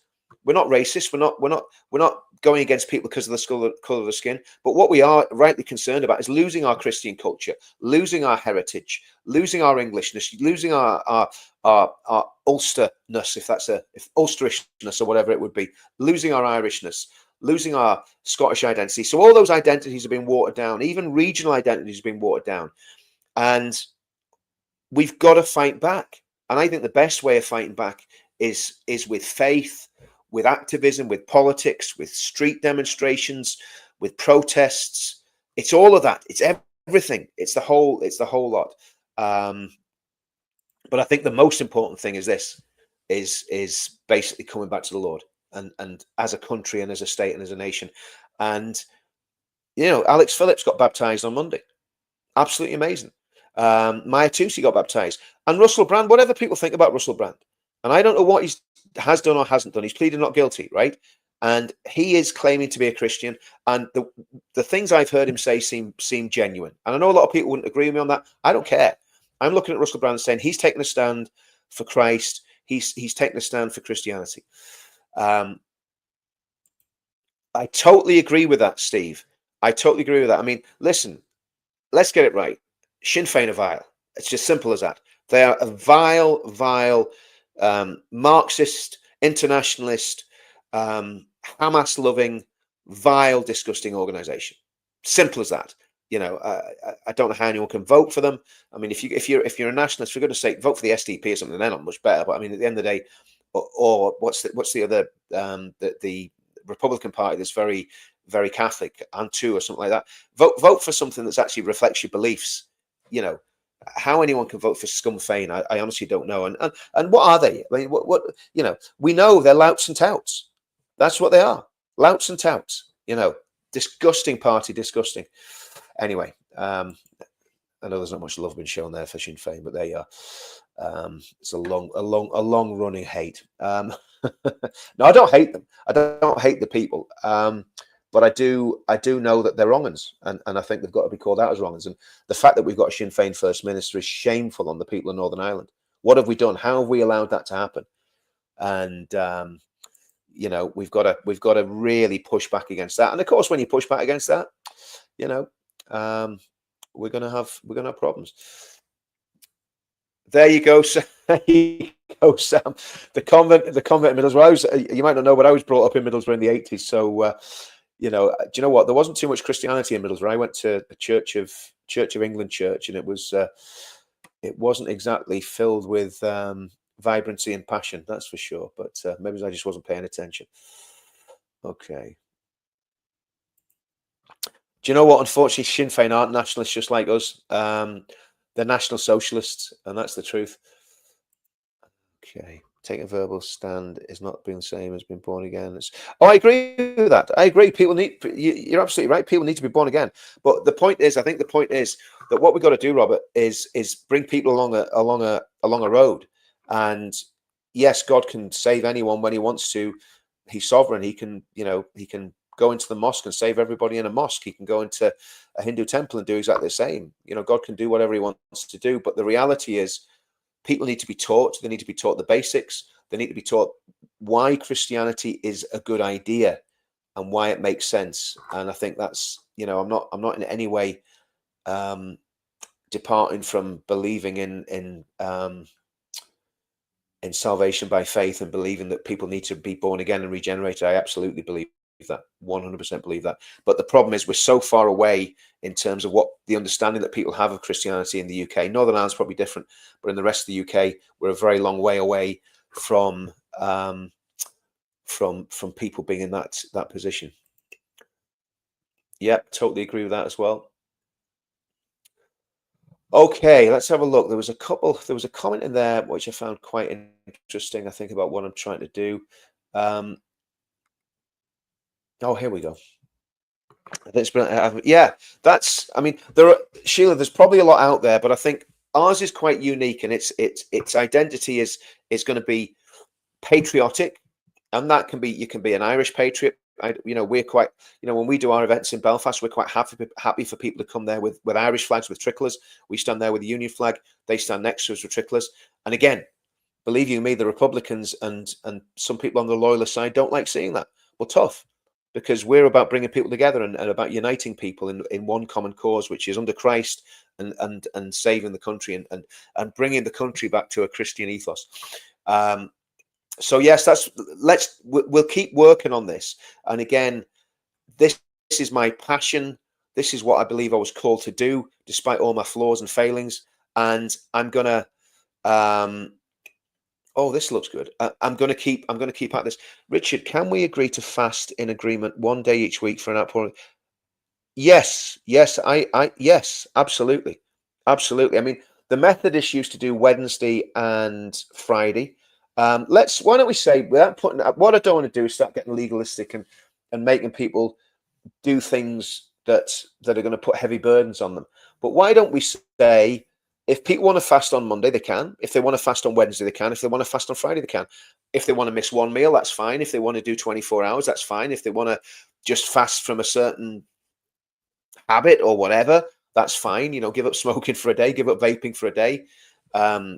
But yeah, let's set those days apart, Monday, Wednesday, and Friday, where people, if they want to, can fast. And if we all know that we're all praying and fasting together on that day, and again, I think we had the movement into that.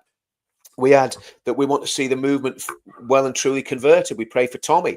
We pray for his journey with faith. We pray for all the other people that are influential in the movement, that God's hand is on them, and God's hand of protection, but also that God saves them. And people get converted, and people like me that were backslid and come back to the faith, because all of that stuff's really, really important. So, and again, what I don't want to do is put myself up as some sort of spiritual guru, because I'm not a pastor. I used to preach years ago. I'm not a preacher anymore. This is what I'm called to do, is to encourage people and to help people and to say, look, let's do this, and let's get together. So Southpaw, let's do Monday, Wednesday, and Friday. You don't have to do all 3 days. You could do one day. You could do all three. You could do 12 hours. You could do 8 hours. You could do 24 hours. And it's between you and God what you do.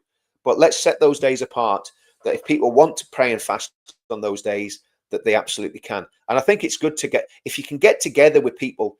If people on the channel, are close to each other in geographically, I don't know how you find that out, but if they are, and people are corresponding with each other, find out where you are and meet up for prayer, or do it online. I do an online prayer meeting with some friends of mine once a week, and we're from all different parts of the country, So I think that's probably the best way to do it. Do it online. Do it on a Teams meeting or something like that, where you meet together and pray on Teams. So yeah, I think that's a great idea. Okay, right. guys, I really am going to go now because I actually need to do some work to try and earn some money. No, I agree with that, Lynn. I agree. Absolutely, nobody should be ashamed. And I'm not ashamed of the gospel. I never will be. I mean, I know what I am, but I know what Jesus is. I was talking to someone the other day, and we're saying, you know, you take one look at yourself and you take 10 looks at Christ, because you look at yourself, you end up in despair. Yeah, or I do. But you look at Christ and you go, do you know what? That's what it's all about. It's all about him. And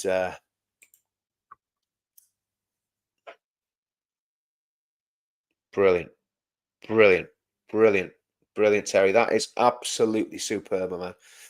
Keep going. Don't give up. Don't give up. And just pray, Lord, that you're healed.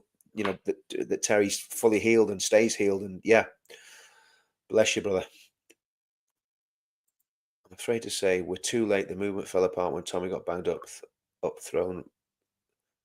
Oh, come on, that's nonsense. I'm not going to. Sorry, I'm not going to listen to that nonsense. That's not true. Do you know comments like that? Do you know what? Like, you've had some really positive stuff, and Lee, I'm not having a go at you, mate. But it's not true. It's absolutely, you're talking about stuff that is absolutely untrue. Do you know what I mean? I mean, you spelt. I know who you were talking about, but it's not true. So don't put stuff on there that you can't back up. You know, and I'm not being nasty, but it's not. It's just not true, mate. Yeah. Okay. Love it how Tommy is always saying we the people. Yeah. Yeah. Yeah. Okay, guys. Look, I am gonna wrap this up. Oh, sorry, I'm just gonna have a look at this. Richard, yesterday I had no breakfast and only had something like 4 p.m. Prayed for. Brilliant, brilliant. That's what it's about. That's what it's about. Let's keep doing that. Let's keep praying. Let's make a commitment. And what I don't want to do is put a burden on anyone, because if you get burdened with something, right, it becomes a bind. You've got to want to do it. So if you're going to pray, you've got to have a passion for praying. If you want to fast, you've got to have a passion for fasting. And you fast not to be holy, but you fast because what you're doing is it helps you focus your mind. Fasting, believe it or not, and this is a medical fact as well, actually helps your mind focus. So if you miss breakfast, by the time you get to lunchtime and you're just drinking water and coffee, you're going to be a bit jittery for sure. But you're just drinking water, or you don't have to drink coffee, you drink water, you get through to lunchtime, and you're basically in a position where your brain is very, very focused. So it just means you can focus more, and there's no distractions, because you're not thinking, oh, I've got to make some food. So the time that you're going to make food or eat, you pray. So that's why it's prayer and fasting. Totally agree, Lynn. This channel is going to be a negativity. It's going to be negative. Yeah. Sorry, where are we going? I just want to I do want to respond to this, Lee, right? Because I'm not digging you out, mate. But what I'm saying is, it is, Richard. Can you back up? I can 100% say it's not true, because if you're talking about, you know, money that was raised at those events, Paul Thorpe never has anything to do with any of that money. So it's a complete lie. It's just a total and complete lie. And if you're talking about him moving away, Paul Thorpe's moved away to keep his family safe, because he was living. I mean, he's not a young man. He was living in an area that's a very, very lefty area, and he was getting hassle. And then he started getting hassle from the police. And then he started getting stopped by immigration. So, you know, and it just pushed him over the edge, and he went and moved to Spain. So what? He can do exactly what he did from Spain as he did back here. Exactly. If he ever needs to get across, to the UK, he can get across the UK. Okay, super chats. Let me just explain about super chats, right? When he's doing a live stream and he's getting super chats, that's him doing his channel was basically his business. He was working at that probably, I would say, 12 hours a day. And that's probably a conservative estimate. I know how much work Paul put in. And I'm not here to justify Paul, but I am going to justify him, because I know that, one, he didn't make a massive amount of money out of super chats. I know how super chats work. And believe you me, you'd have to have literally thousands of super chats every single day to get any decent money, because YouTube takes a chunk, the taxman takes a chunk. You know, if you're getting a £5 super chat, you're probably getting maybe £2.50 if you're lucky. So it just doesn't work like that. So no, I'm sorry, you know, Lee, I'm not going to have people digging Paul out. He's a mate of mine, and that's just the way it is, mate. And I'm not going to fall out with you about it. But I just call a spade, and it's the same with, I've stuck up for Tommy for the past 8 years, and I'll stick up for Paul as well. If I've got someone's back, I've got the back, and that's it. But anyway, enough of that. So yes, Paul's a great guy. Yeah, exactly. That's kind of summed it up really pretty easily. Okay, right, guys, I am going to go here because I think it's been a really good thing. But let's first of all try doing this Monday, Wednesday, and Friday. If you just pick one day or do all three, it's up to you. Total liberty. Don't feel that you have to do this, that, or the other. The Methodists, as far as I remember, John Wesley used to fast from the evening before until I think about 3 or 4 o'clock in the afternoon. So they didn't do a 24-hour fast. They did, what's that? I don't know, 16, 18, 20 hours, whatever it is. But if you want to do a 24-hour fast, do a 24-hour fast. If you want to do 3 fasts a week, do 3 fasts a week. If you just want to do none, that's fine. But I think it's a good idea that we say we'll do those. And then let's look at this. Let's obviously try and get to the 13th in London if we can't. But if we can't get to London, let's see if we can get something organised over here. And I'll speak to Tommy and the team about that. They may not want us to do it, but I think it's a good idea. Oh, okay. I'm going to play. Now, you got to remember the internet has been really glitchy. But I am going to play the song. And I am going to put this behind an email wall within the next few weeks on my website. So stand by for that. But let me get the song up first, see if I can do this right. So just bear with me for a couple of seconds, and everything's really frozen. It's really glitchy at the minute, but let's see. Okay, don't know if it's going to work here, guys.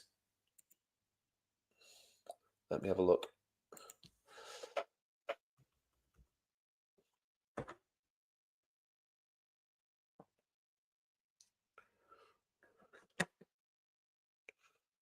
Okay, let's see if we can do it.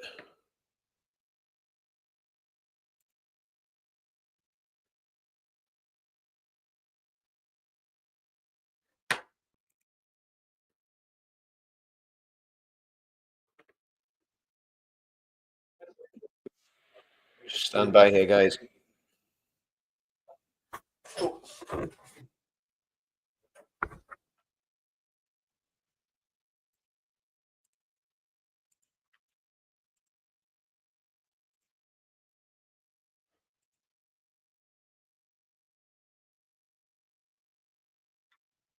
Right.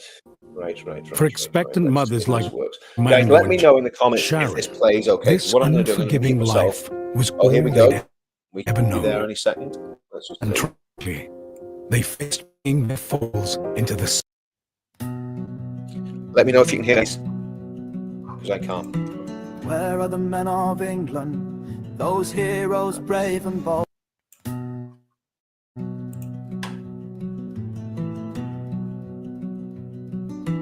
Where are the men of England, those heroes brave and bold? Where are the men who bled and died in foreign wars untold? The men who conquered all and stood for faith and love. Where are the men of England, the heroes brave and bold? The men who stood for faith and truth, whose honor wasn't sold. Where were the men of England when abusers so depraved took the daughters of our nation who forever they enslaved? What of the men of England that looked the other way? They took the country shilling, they never made their play. Where are the men of England, the heroes brave and bold? The men who stood for faith and truth, whose honor wasn't sold. The vile police and vice squad, they all seemed quite amused, as at the hands of groomers our daughters were abused. The politicians blamed the lads who stood up one and all. Most of all, they blamed one who always took the fall. Where are the men of England, the heroes brave and bold? The men who stood for faith and truth, whose honour wasn't sold. Where are you, men of England? For now we all must stand. The future of our children is still within your hand. The few not yet written for this green and pleasant land. Where are you, men of England? The heroes brave and bold. The men who stood for faith and truth, whose honour wasn't sold. Where are the men of England? The heroes brave and bold. The men who stood for faith and truth, whose honour wasn't sold. Where are you, men of England? For now we all must stand. The future of our children is still within your hand. Where are you, men of England? For now we all must stand. The future of our children is still within your hand. The future not yet written for this green and pleasant land. Where are you, men of England? The heroes brave and bold. The men who stood for faith and truth, whose honour wasn't sold. Where are you, men of England? For now we all must stand. The future of our children is still within. This morning, my friends, I asked a question. I asked a question this morning. I said, where are the men of England? You're here! You're here! You're here! Yeah. What I'm going to do, guys, the website will basically have all I want is an email address, and if you give me your email address, so I can keep in touch with you, because I'm always paranoid about these channels as well. I'm always paranoid that if we basically get a big following on Twitter, X, whatever they call it now, YouTube, and we're making a difference, that the deep state will go to those channels and put pressure on to pull us off. Now, pull us off the channels. So basically, what I'm going to do is I'm going to set up a page with the song on it and some other songs, and there'll be an email address there. That just all you've got to have to do is give me the email address, and you'll get access to the page, and we'll give you the music free of charge. And there maybe be a donate button, something like that there, so you can, if you want to help us out in that way, that'd be fine. But I'll not be charging for the songs, because to me it's a public service doing those songs. I want people to listen to them because I think they are really good. There's some Christian songs there. There's ones about the pledge. There's ones about there's a couple of different versions of the Men of England. So promise you, I'll get that done. It'll probably take a couple of weeks because I've got loads and loads of other stuff that I need to do as well. But yeah, right? This is me. I'm going to go. So if everybody can like and subscribe. Twitter, there's loads of people watching this on Twitter. If you could follow me on Twitter, if you're not following me already, that'd be great. If you're not following me on Twitter, just follow me. If you're not following me in Counter Media, please subscribe to Counter Media, because I want to get that channel really strong. And obviously the Richard Inman one, that's fairly strong anyway. I've got about 45,000 on that now.